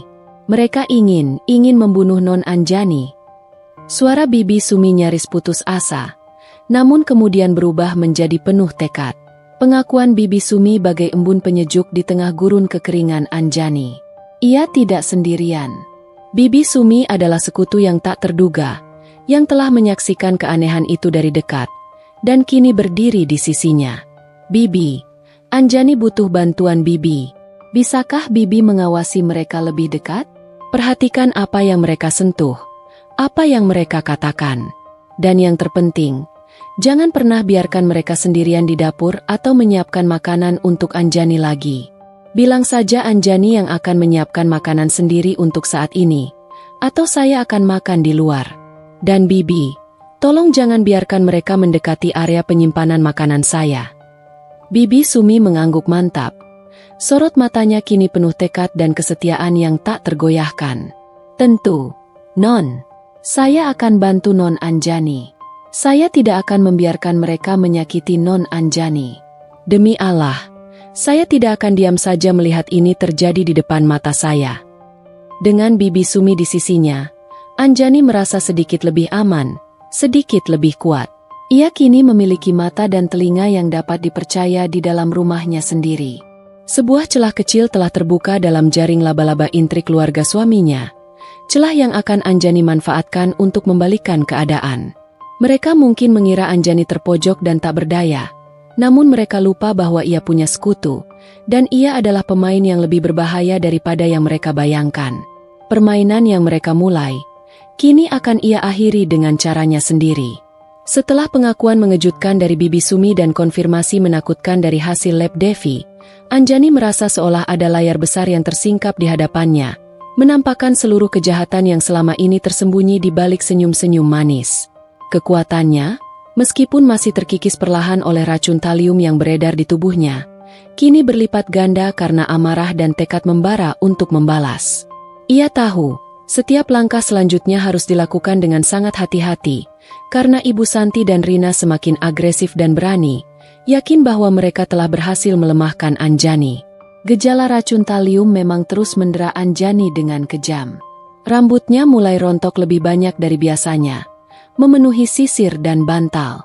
Kulitnya terasa gatal dan kering, seolah ada serangga yang merayap di bawahnya.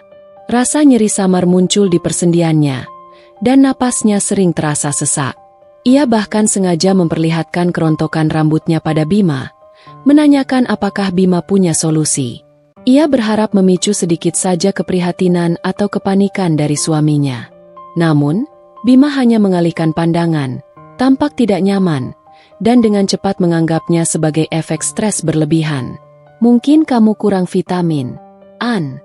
Banyak istirahat saja, ujarnya datar, tanpa ada nada kepanikan atau kekhawatiran yang tulus. Sikap acuh tak acuh Bima semakin mengikis sisa-sisa harapan Anjani padanya, memadamkan bara cinta yang masih tersisa di hatinya. Sementara itu, Tekanan untuk menandatangani surat kuasa pengalihan sertifikat rumah semakin intens, berubah menjadi intimidasi terang-terangan. Ibu Santi dan Rina tidak hanya datang setiap hari, tetapi juga membawa berbagai ahli yang tampak mencurigakan. Mulai dari notaris yang memiliki ekspresi licik dan selalu tersenyum miring, hingga maklar properti yang memuji-muji lokasi rumah Anjani yang sangat menjanjikan untuk investasi besar dan bisa menghasilkan keuntungan instan. Mereka bahkan berani mengancam Anjani secara tidak langsung, menggunakan kata-kata yang menusuk mentalnya. "Anjani, kami sudah punya jadwal pasti dengan PT Gria Makmur minggu depan, tepatnya hari Selasa pagi," kata Rina suatu pagi, sambil menunjuk kalender di ponselnya dengan jari rampingnya. "Mereka sudah siap dengan dananya. Kalau kamu terus menunda penandatanganan dokumen itu, kita semua bisa rugi besar, An. Uang muka mereka bisa hangus. Kamu tidak mau kan membuat Bima kecewa karena ibunya dan kakaknya tidak bisa mewujudkan mimpi bisnisnya hanya karena kamu egois?" Anjani menatap mereka dingin, mencoba menyembunyikan getaran amarah dalam suaranya. "Aku sudah bilang, aku tidak akan menandatanganinya. Dan aku tidak akan menjual rumah ini. Titik." Ibu Santi, yang tadinya diam, kini tertawa kecil. Tawa itu terdengar sangat keji di telinga Anjani, sebuah tawa kemenangan yang prematur. "Anjani, Anjani, kamu pikir kamu bisa bertahan sendirian di rumah sebesar ini? Kesehatanmu semakin menurun. Lihat dirimu di cermin. Kamu terlihat semakin kurus dan pucat. Sebentar lagi kamu akan kesulitan mengurus diri sendiri. Siapa yang akan mengurus rumah sebesar ini jika kamu terus-menerus sakit? Lebih baik serahkan saja pada kami. Kami akan mengelolanya dengan baik, demi kebaikanmu juga." Anjani tahu, Ibu Santi sedang melakukan uji coba mental padanya. Mereka melihatnya semakin melemah, rambutnya rontok, dan wajahnya pucat. Mereka merasa di atas angin, yakin racun itu bekerja dengan sempurna sesuai jadwal mereka. Justru disinilah letak jebakan Anjani. Semakin mereka yakin Anjani tak berdaya, semakin lengah mereka.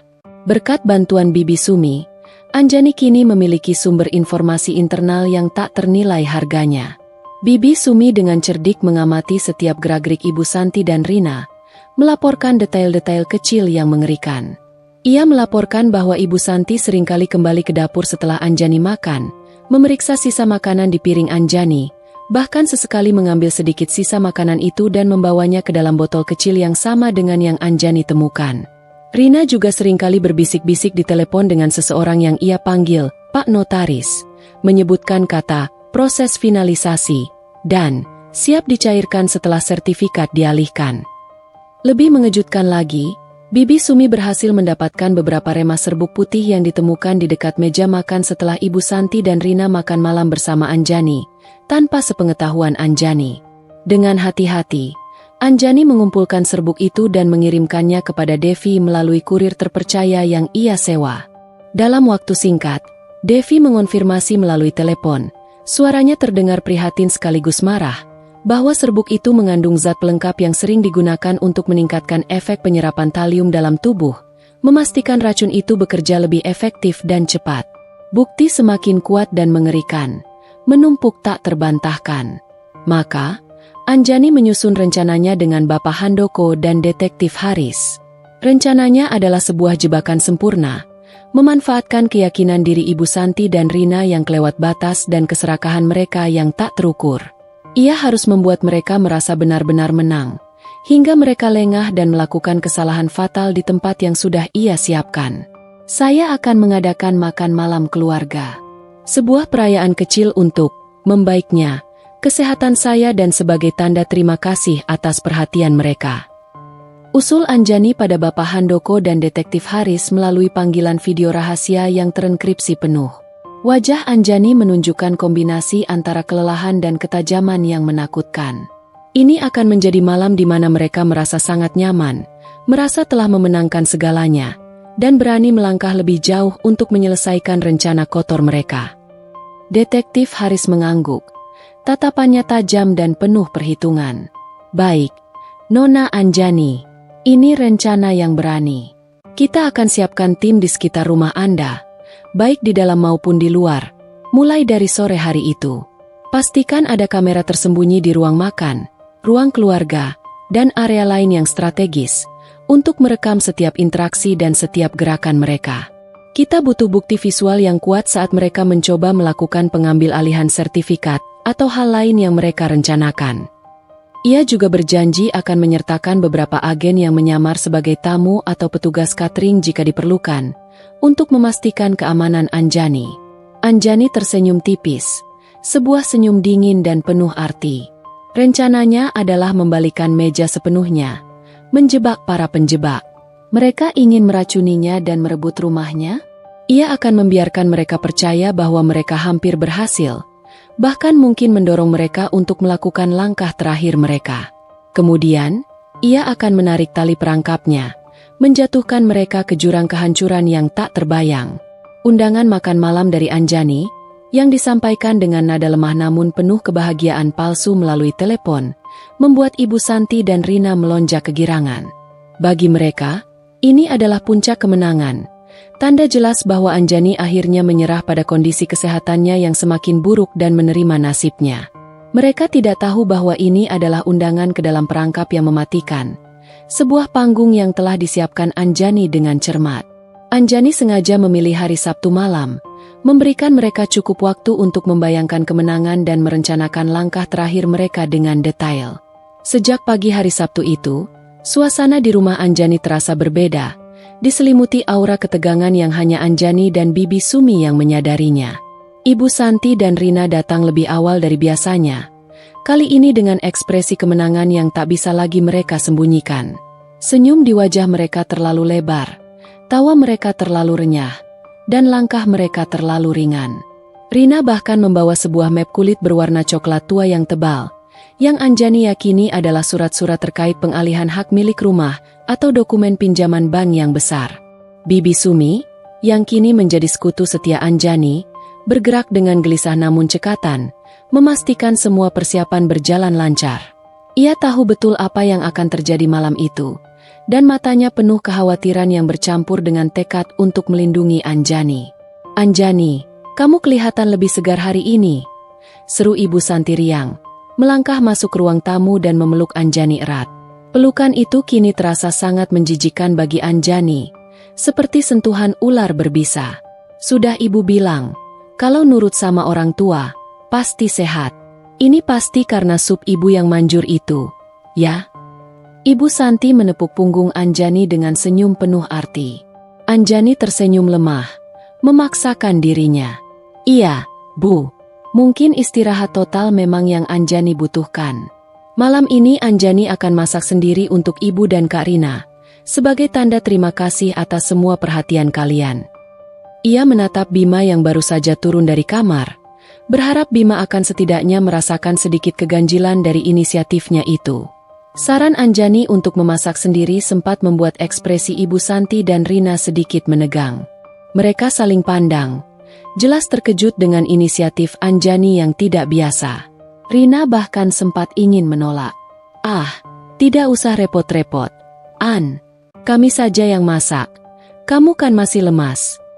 Namun, Anjani dengan cepat menambahkan, "Bima yang minta, katanya Anjani harus mulai aktif lagi di dapur biar cepat pulih, dan dia rindu masakan Anjani." Alasan itu cukup untuk membuat mereka mengangguk setuju. Mungkin mengira Anjani ingin menunjukkan kesembuhannya, atau justru ingin membuktikan dirinya sudah tidak berbahaya dan siap dikendalikan. Sepanjang sore, Ibu Santi dan Rina sibuk berbisik-bisik di ruang tamu. Sesekali terdengar tawa kecil yang sinis. Mereka membahas rencana penjualan rumah, pembagian keuntungan yang fantastis, dan detail-detail lain tentang bagaimana mereka akan menghabiskan uang hasil penjualan properti Anjani. Semua obrolan itu, meskipun dipelankan, terdengar jelas oleh telinga Anjani dan Bibi Sumi, yang memasang alat perekam mini di vas bunga dekat mereka. Anjani tahu, mereka sedang merayakan kemenangan prematur mereka, tak menyadari bahwa setiap kata yang keluar dari mulut mereka adalah tali yang semakin mengikat leher mereka sendiri. Di sisi lain, Detektif Haris dan timnya telah bersiap dengan sangat matang. Beberapa agen menyamar sebagai tetangga yang sibuk dengan tanaman hias mereka, atau kurir paket yang mondar-mandir di sekitar rumah, mengawasi setiap pergerakan di jalan. Di dalam rumah, kamera tersembunyi telah dipasang secara strategis di ruang makan, ruang keluarga, dan dapur, merekam setiap sudut tanpa terlihat. Sebuah mikrofon mungil disembunyikan dengan cermat di balik liontin kalung yang dikenakan Anjani, merekam setiap percakapan dengan kualitas tinggi. Anjani juga telah menyiapkan salinan sertifikat rumah yang sudah ia duplikasi dan beberapa dokumen palsu lain sebagai umpan, ditempatkan di dalam map yang mencolok di atas meja di ruang kerja yang sengaja ia biarkan sedikit terbuka. Saat matahari mulai terbenam, mewarnai langit Jakarta dengan semburat jingga, suasana di dalam rumah Anjani semakin intens. Meja makan sudah tertata rapi dengan hidangan yang disiapkan Anjani, sup jagung krim yang hangat, ayam panggang madu dengan bumbu meresap, dan salad segar dengan dressing yang menggugah selera. Semua tampak normal, lezat, dan mengundang selera, kontras dengan intrik yang sedang terjadi. Ibu Santi dan Rina duduk di kursi mereka, tersenyum lebar, menatap Anjani dengan pandangan penuh kemenangan yang tak sabar. Bima datang sedikit terlambat dari kantor, tampak lelah dan sedikit linglung, namun ia berusaha menunjukkan kebahagiaan dan duduk di samping Anjani. "Wah, Anjani, kamu benar-benar sudah pulih ya, bisa masak sebanyak ini," puji Ibu Santi, mengambil porsi ayam panggang yang besar. Rina pun langsung menyantap salad dengan lahap, seolah tak ada beban di pikiran mereka. "Makan yang banyak, Nak, biar cepat gemuk lagi." Anjani hanya tersenyum simpul. Ia memperhatikan setiap gerakan mereka, setiap suapan, setiap tawa. Racun yang melemahkan tubuhnya kini tidak ada lagi dalam masakannya. Racun yang akan mematikan mereka, yang akan menghancurkan hidup mereka, adalah kebodohan, keserakahan, dan kepercayaan diri yang berlebihan. Di tengah makan malam, saat mereka asyik menikmati hidangan dan membayangkan masa depan penuh kemewahan, Anjani meraih sebuah map dari tasnya yang sengaja ia letakkan di samping kursinya.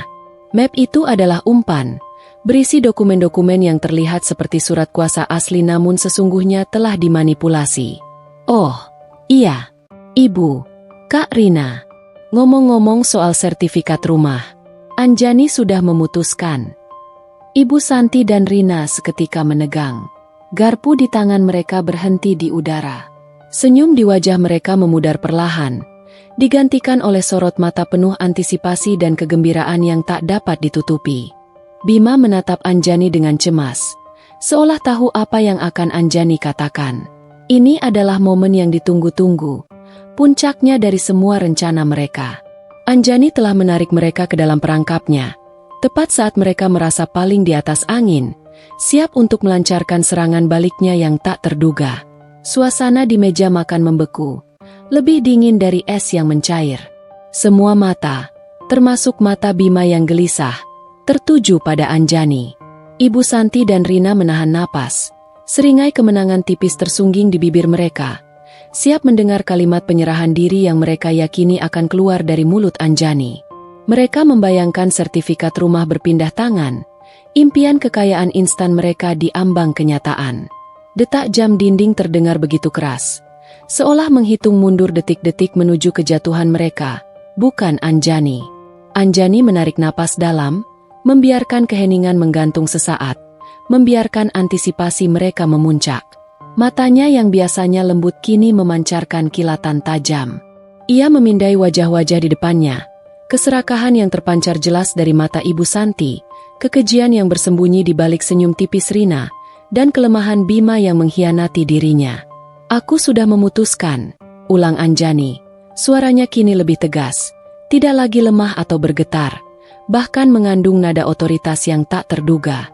Sebuah senyum tipis, namun dingin, tersungging di bibirnya. "Aku sudah memutuskan untuk tidak lagi menjadi korban kalian." Kata-kata itu bagaikan palu godam yang menghantam ketenangan palsu mereka. Wajah Ibu Santi dan Rina berubah seketika, dari ekspresi kemenangan menjadi kerutan kebingungan, lalu kemarahan yang membara, dan akhirnya ketakutan. Bima terperangah, matanya membelalak, tidak mengerti apa yang sedang terjadi. "Apa maksudmu, Anjani?" teriak Ibu Santi, suaranya berubah tajam, penuh ancaman dan kekesalan. Ia mencoba bangkit dari kursinya. "Jangan main-main. kamu sedang sakit. Jangan bicara sembarangan. Anjani tertawa kecil. Tawa tanpa humor yang menusuk. Main-main? Aku tidak main-main, Bu. Aku sudah tahu segalanya. Tentang racun talium yang kalian berikan padaku selama berminggu-minggu. Tentang rencana kalian untuk merebut rumah ini. Tentang buku catatan Rina yang berisi dosis racun dan target tanggal pengalihan sertifikat. Dan tentang peran Bima yang memilih menutup mata. Bahkan membantu kalian menekan saya. Ruang makan mendadak hening total. Hanya ada suara napas tertahan dari ketiga orang di depannya. Ibu Santi dan Rina pucat pasi, seperti melihat hantu yang muncul dari kubur. Keringat dingin mulai membasahi dahi mereka. Rina refleks melirik ke arah tas tangannya yang tergeletak di lantai dekat kursinya, tempat buku catatan itu seharusnya berada. Seolah ingin memastikan apakah ia masih punya kesempatan untuk menyembunyikannya. Bima menundukkan kepala. Wajahnya menghitam, tubuhnya gemetar. Omong kosong. Kamu sakit. Kamu berhalusinasi. Kamu sudah gila, Anjani. Teriak Rina histeris, berusaha menyangkal. Suaranya serak dan pecah. Ia mencoba bangkit dan menyerang Anjani. Namun Bima menahannya. Sakit. Anjani mendengus. Tawa tanpa humornya semakin dalam. Ya, aku memang sakit.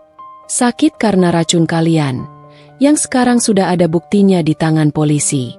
Dan juga sakit karena pengkhianatan kalian, termasuk kamu, Bima, yang diam-diam menyetujui semua kebusukan ini. Tiba-tiba, ponsel Anjani yang sengaja ia letakkan di meja berdering keras, memecah keheningan mencekam. Itu adalah panggilan masuk dari nomor yang tidak dikenal. Anjani menggeser tombol hijau, dan seketika, suara Devi yang lugas dan profesional memenuhi seluruh ruang makan dari speakerphone yang sengaja Anjani keraskan. Ini Devi. Hasil uji lab sudah final. Sampel yang kamu kirimkan memang mengandung talium dengan kadar yang sangat membahayakan. Ini bukan keracunan biasa. Ini tindakan disengaja.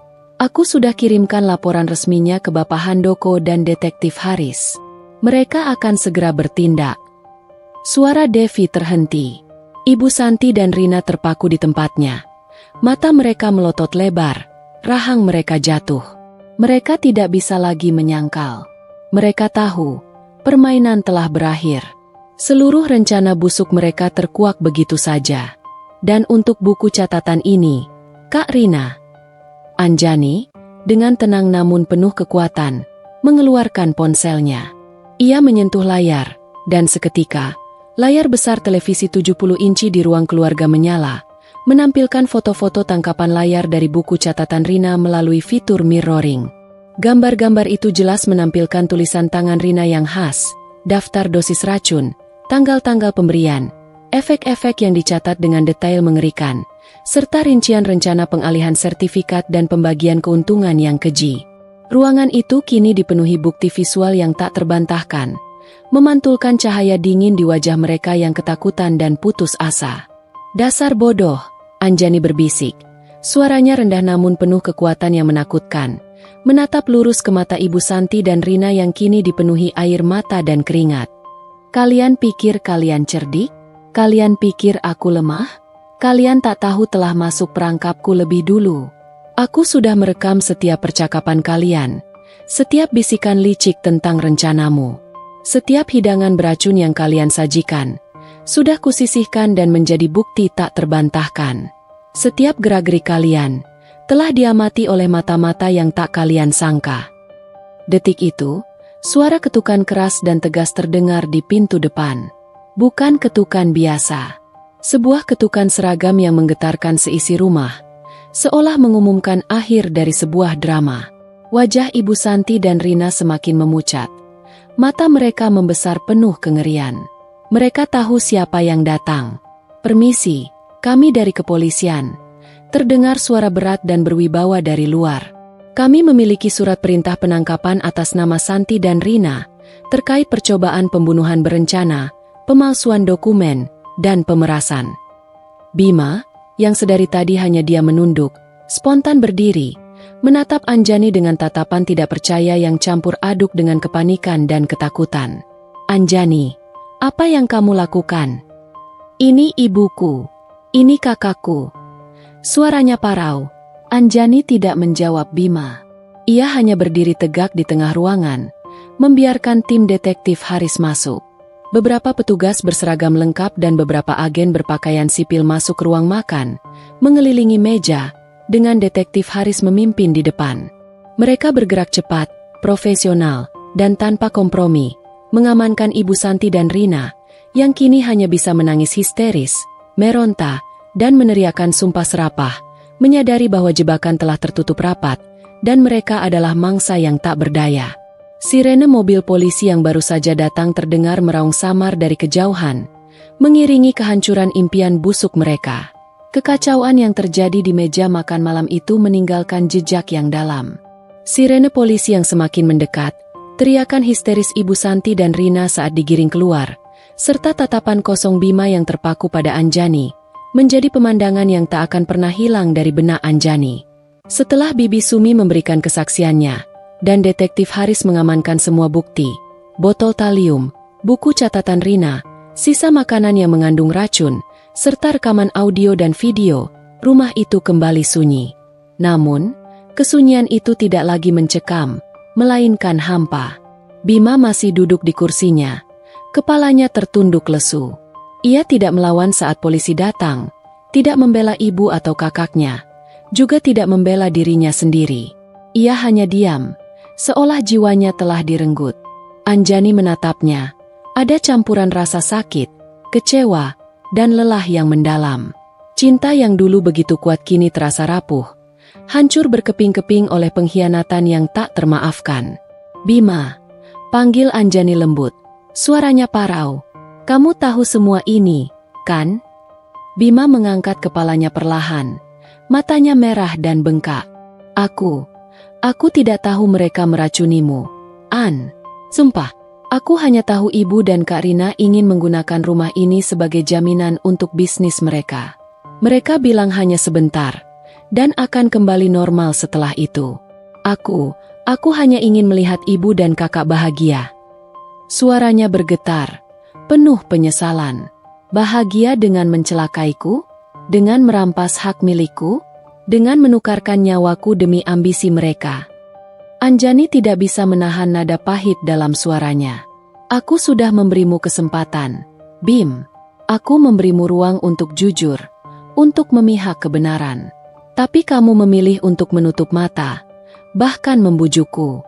Itu sama saja kamu menjadi bagian dari mereka. Bima mencoba meraih tangan Anjani, namun Anjani menariknya. Aku menyesal, An. Aku tidak tahu harus bagaimana. Aku terjebak di antara kalian. Terjebak. Anjani menggeleng. Kamu membuat pilihan, Bima, dan pilihanmu menghancurkan segalanya di antara kita. Pagi harinya, Bima memutuskan untuk pergi dari rumah itu. Tidak ada perpisahan dramatis, hanya keheningan. Ia membawa beberapa barang pribadinya, lalu melangkah keluar tanpa menoleh. Anjani hanya memandang punggungnya, merasa sebuah babak dalam hidupnya telah tertutup selamanya. Beberapa minggu berlalu, kasus Ibu Santi dan Rina menjadi berita utama. Dengan bukti-bukti yang sangat kuat, mereka tidak bisa mengelak dari jerat hukum. Mereka didakwa dengan pasal percobaan pembunuhan berencana dan penipuan. Publik terkejut dengan motif keserakahan yang begitu keji dari keluarga terpandang. Anjani menjalani serangkaian pemeriksaan medis dan terapi untuk membersihkan racun talium dari tubuhnya. Prosesnya panjang dan menyakitkan, namun ia melakukannya dengan tekad kuat. Rambutnya memang rontok, namun akan tumbuh kembali. Yang lebih penting, ia pulih, fisiknya kuat, dan pikirannya lebih jernih dari sebelumnya. Bibi Sumi selalu mendampinginya, menjadi pilar dukungan yang tak tergantikan. Rumah Anjani, yang dulunya terasa seperti sangkar emas berisi intrik, kini mulai terasa seperti rumah lagi. Ia merombak total dapur dan ruang makan, menyingkirkan semua kenangan pahit. Ia juga mulai berinvestasi pada sistem keamanan yang lebih canggih. Anjani tahu, luka pengkhianatan itu akan membutuhkan waktu lama untuk sembuh. Namun, ia tidak lagi merasa menjadi korban. Ia adalah penyintas. Ia telah membuktikan dirinya kuat, cerdas, dan tangguh. Ia tidak kehilangan segalanya. Justru ia menemukan kembali dirinya yang sebenarnya. Hubungannya dengan Bima benar-benar berakhir. Namun ia tidak menyesal. Ia telah membebaskan diri dari jaring laba-laba yang hampir merenggut nyawanya. Kini, Anjani berdiri di ambang awal yang baru. Sebuah awal yang mungkin akan dipenuhi kesendirian untuk sementara, namun juga kebebasan. Ia telah melewati badai tergelap dalam hidupnya dan keluar sebagai pemenang. Minggu-minggu setelah penangkapan Ibu Santi dan Rina adalah masa yang penuh gejolak bagi Anjani. Sebuah babak baru yang ia sebut pembersihan. Sidang demi sidang bergulir di pengadilan, menyita banyak energi dan emosinya. Anjani harus hadir sebagai saksi kunci, menceritakan kembali setiap detail pengkhianatan dan upaya pembunuhan yang ia alami. Setiap kali ia melihat wajah Ibu Santi dan Rina di kursi terdakwa, wajah yang dulu dipenuhi senyum manis palsu kini keruh oleh kepanikan dan keputusasaan. Ia merasakan campuran antara kemarahan yang membakar, jijik yang mendalam, dan sebuah kelegaan yang tak terlukiskan. Mereka mencoba menyangkal mati-matian, menuduh Anjani berhalusinasi, merekayasa bukti, bahkan mencoba menjatuhkan mental Anjani di depan umum. Namun, laporan racun talium yang tak terbantahkan dari laboratorium Devi, rekaman suara dan video yang menguak setiap intrik, serta kesaksian Bibi Sumi yang jujur dan konsisten, menghantam argumen mereka tanpa ampun. Publik mengikuti kasus ini dengan antusiasme yang tinggi, terkejut dan marah dengan motif keserakahan yang begitu keji di balik topeng keluarga terhormat dan berpendidikan. Secara fisik, pemulihan Anjani adalah proses yang panjang dan menyakitkan. Sebuah pertarungan melawan sisa-sisa racun di dalam tubuhnya. Setiap sesi terapi untuk mengeluarkan racun talium dari tubuhnya adalah perjuangan berat yang menguras fisik dan mental. Ia seringkali merasa lemas, mual tak tertahankan, dan nyeri di sekujur tubuhnya, seolah ada jutaan jarum menusuk-nusuk dari dalam. Rambutnya memang rontok parah, menyisakan kulit kepala yang tipis dan pucat, sebuah pengingat visual akan apa yang telah ia alami. Anjani memilih untuk memakai syal atau wig yang modis untuk menutupi kepala botaknya. Terkadang ia menatap bayangannya di cermin dan tersenyum kecut. Namun senyum itu kini penuh makna, bukan lagi kesedihan. Namun, di setiap rasa sakit, ada tekad yang membara. Sebuah keyakinan bahwa ia tidak akan membiarkan mereka menang, bahkan dalam hal kesehatannya. Bibi Sumi adalah pilar utamanya. Sebuah mercusuar kekuatan. Wanita tua itu selalu ada di sisinya, membacakan doa dan ayat-ayat suci, menyiapkan makanan sehat sesuai petunjuk dokter dan ahli gizi, dan memberikan dukungan moral yang tak tergantikan, senantiasa mengingatkan Anjani akan kekuatannya. Nona Anjani pasti sembuh total, pulih 100%. Bibi yakin sekali, ujar Bibi Sumi suatu sore, sambil memijat lembut kaki Anjani yang terasa pegal. Nona itu kuat, sangat kuat. Jauh lebih kuat dari siapapun yang pernah Bibi kenal. Anjani hanya tersenyum dan menggenggam tangan Bibi Sumi erat. Terima kasih banyak, Bey. Anjani tidak tahu harus bagaimana tanpa Bibi. Bibi adalah keluarga sejati Anjani. Hubungannya dengan Bima benar-benar berakhir. Tak tersisa sedikit pun. Setelah Bima pergi dari rumah, ia sempat mencoba menghubungi Anjani beberapa kali, mengirimkan pesan singkat berisi penyesalan yang mendalam dan permohonan maaf yang berulang-ulang. Namun, Anjani tidak pernah membalas satupun. Luka pengkhianatan itu terlalu dalam, terlalu menyakitkan, tak bisa disembuhkan hanya dengan kata-kata.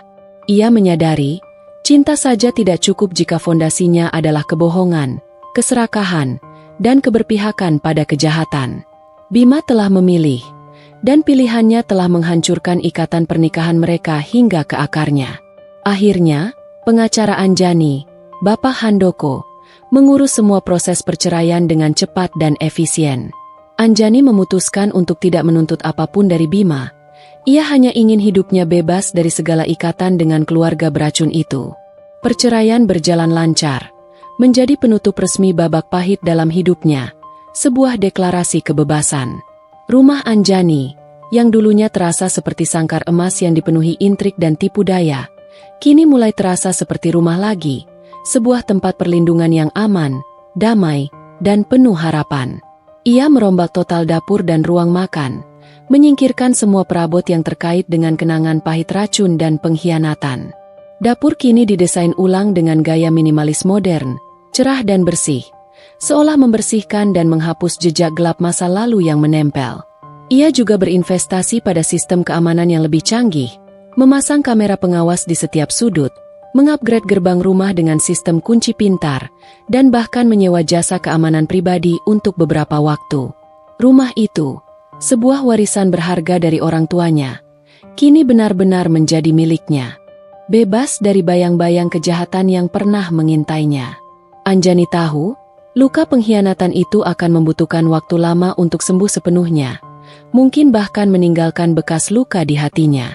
Bekas racun di tubuhnya mungkin akan meninggalkan sedikit sisa, dan kepercayaan pada orang lain akan sulit dibangun kembali. Namun, ia tidak lagi merasa menjadi korban yang lemah. Ia adalah seorang penyintas, seorang pejuang, yang telah bangkit dari keterpurukan. Ia telah membuktikan dirinya kuat, cerdas, dan tangguh. Ia tidak kehilangan segalanya.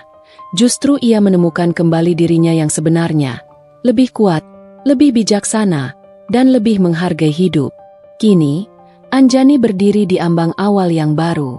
Sebuah awal yang mungkin akan dipenuhi kesendirian untuk sementara waktu, namun juga kebebasan yang tak ternilai, kemandirian yang utuh, dan kesempatan untuk menulis ulang takdirnya sendiri. Ia telah melewati badai tergelap dalam hidupnya dan keluar sebagai pemenang, dengan kepala tegak, senyum tulus, dan hati yang siap menghadapi apapun yang akan datang. Cerita kelam itu telah berakhir, namun kisahnya yang sejati baru saja dimulai. Musim berganti. Daun-daun di pohon mangga halaman rumah Anjani yang dulu rimbun oleh kericuhan, kini berguguran dan digantikan oleh tunas-tunas baru yang hijau. Seiring dengan siklus alam, Anjani pun merasakan dirinya bersemi kembali. Bekas luka di hati dan tubuhnya memang masih ada, menjadi pengingat pahit, namun juga simbol dari kekuatan dan ketahanannya. Kasus Ibu Santi dan Rina akhirnya mencapai putusan. Dengan bukti yang begitu melimpah dan tak terbantahkan, serta kesaksian yang konsisten dari Anjani dan Bibi Sumi, mereka dijatuhi hukuman penjara yang berat atas percobaan pembunuhan berencana dan penipuan. Berita itu menjadi perhatian nasional. Sebuah kisah nyata tentang keserakahan yang berujung tragis. Anjani memilih untuk tidak hadir saat pembacaan vonis. Ia telah melewati titik itu. Keadilan sudah ditegakkan, dan ia tidak membutuhkan pemandangan itu untuk menutup bab ini. Bima, setelah perceraian mereka, menghilang dari kehidupan Anjani. Ada desas-desus bahwa ia pindah ke kota lain, mencoba memulai hidup baru jauh dari bayang-bayang keluarganya. Anjani tidak mencari tahu lebih jauh. Baginya, Bima adalah bagian dari masa lalu yang harus ia lepaskan. Pemulihan fisik Anjani berjalan dengan baik. Dengan perawatan medis yang intensif dan dukungan tanpa henti dari Bibi Sumi, tubuhnya perlahan-lahan membersihkan sisa talium. Rambutnya mulai tumbuh kembali, meskipun lebih tipis di beberapa area. Namun Anjani belajar untuk menerima dan bahkan mencintai penampilannya yang baru. Ia mulai melakukan yoga dan meditasi, menemukan kedamaian dalam gerakan dan napas yang teratur, membantu menyembuhkan trauma batinnya.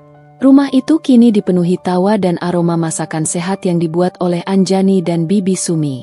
Tidak ada lagi ketegangan, tidak ada bisikan tersembunyi. Bibi Sumi, yang loyalitasnya terbukti, menjadi lebih dari sekadar asisten rumah tangga. Ia adalah keluarga. Anjani bahkan mendaftarkan Bibi Sumi sebagai penerima sebagian kecil warisannya, memastikan masa tua wanita baik hati itu terjamin. Anjani juga kembali aktif dalam kehidupan sosial dan profesionalnya, namun dengan batasan dan kewaspadaan yang lebih tinggi. Ia kembali terlibat dalam kegiatan sosial yang dulu ia gemari, membantu anak-anak kurang mampu.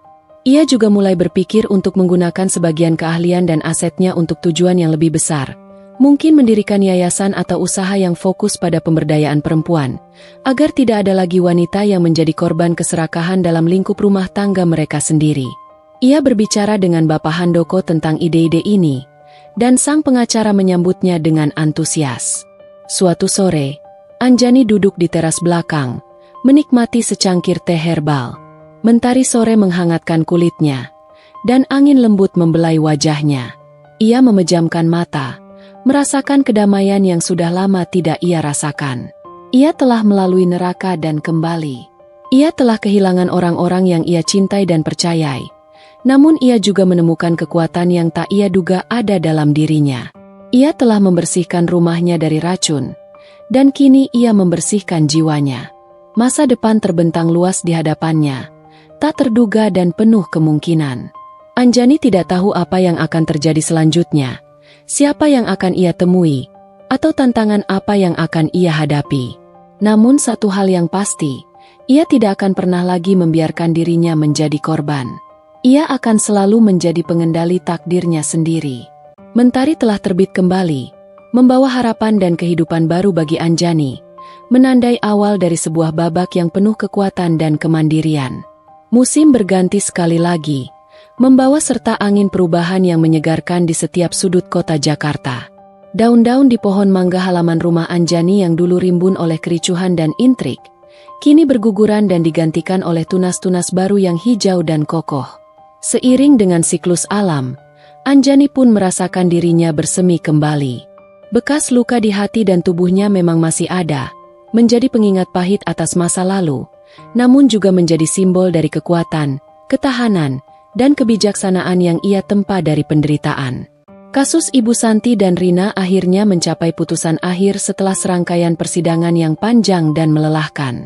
Dengan bukti yang begitu melimpah dan tak terbantahkan, laporan laboratorium, rekaman audio dan video, serta kesaksian Anjani dan Bibi Sumi yang konsisten, mereka dijatuhi hukuman penjara yang berat atas percobaan pembunuhan berencana, penipuan, dan pemalsuan dokumen.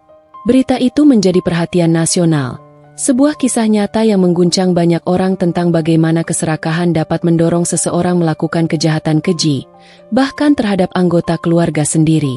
Anjani memilih untuk tidak hadir saat pembacaan vonis. Ia telah melewati titik itu, dan keadilan sudah ditegakkan. Ia tidak membutuhkan pemandangan itu untuk menutup bab yang menyakitkan ini. Bima, setelah perceraian mereka, menghilang sepenuhnya dari kehidupan Anjani. Ada desas-desus samar-samar bahwa ia pindah ke kota lain yang jauh, mungkin keluar Pulau Jawa, mencoba memulai hidup baru jauh dari bayang-bayang kehancuran keluarganya. Anjani tidak mencari tahu lebih jauh. Baginya, Bima adalah bagian dari masa lalu yang harus ia lepaskan dan kubur dalam-dalam. Tidak ada lagi sisa-sisa cinta, hanya kehampaan dan kesadaran akan pilihan yang salah. Pemulihan fisik Anjani berjalan dengan sangat baik, melebihi ekspektasi dokter. Dengan perawatan medis yang intensif dari tim dokter spesialis dan dukungan tanpa henti dari Bibi Sumi, tubuhnya perlahan-lahan membersihkan sisa talium yang sempat meracuni setiap selnya.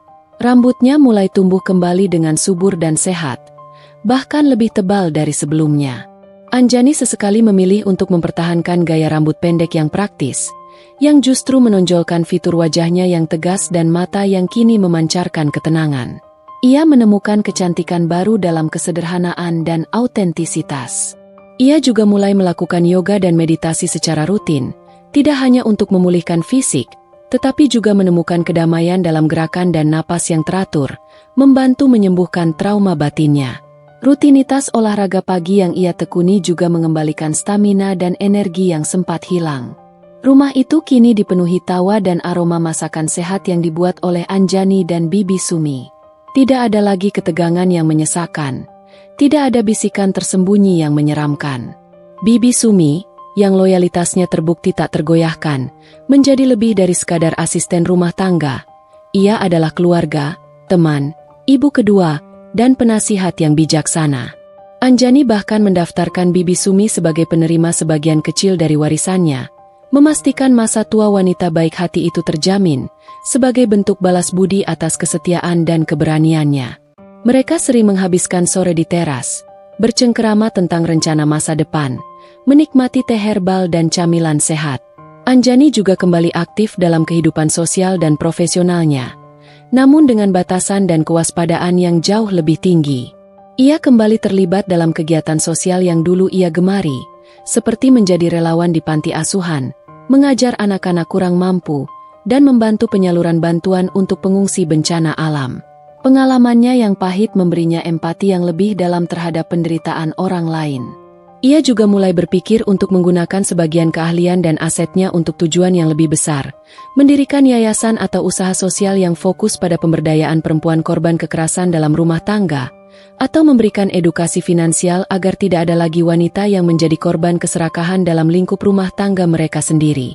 Ia berbicara dengan Bapak Handoko tentang ide-ide ini, dan sang pengacara menyambutnya dengan antusias, bahkan menawarkan bantuan hukum pro bono untuk yayasan tersebut. Di tengah kesibukannya yang baru dan proses pembangunan kembali hidupnya, Anjani bertemu dengan seseorang.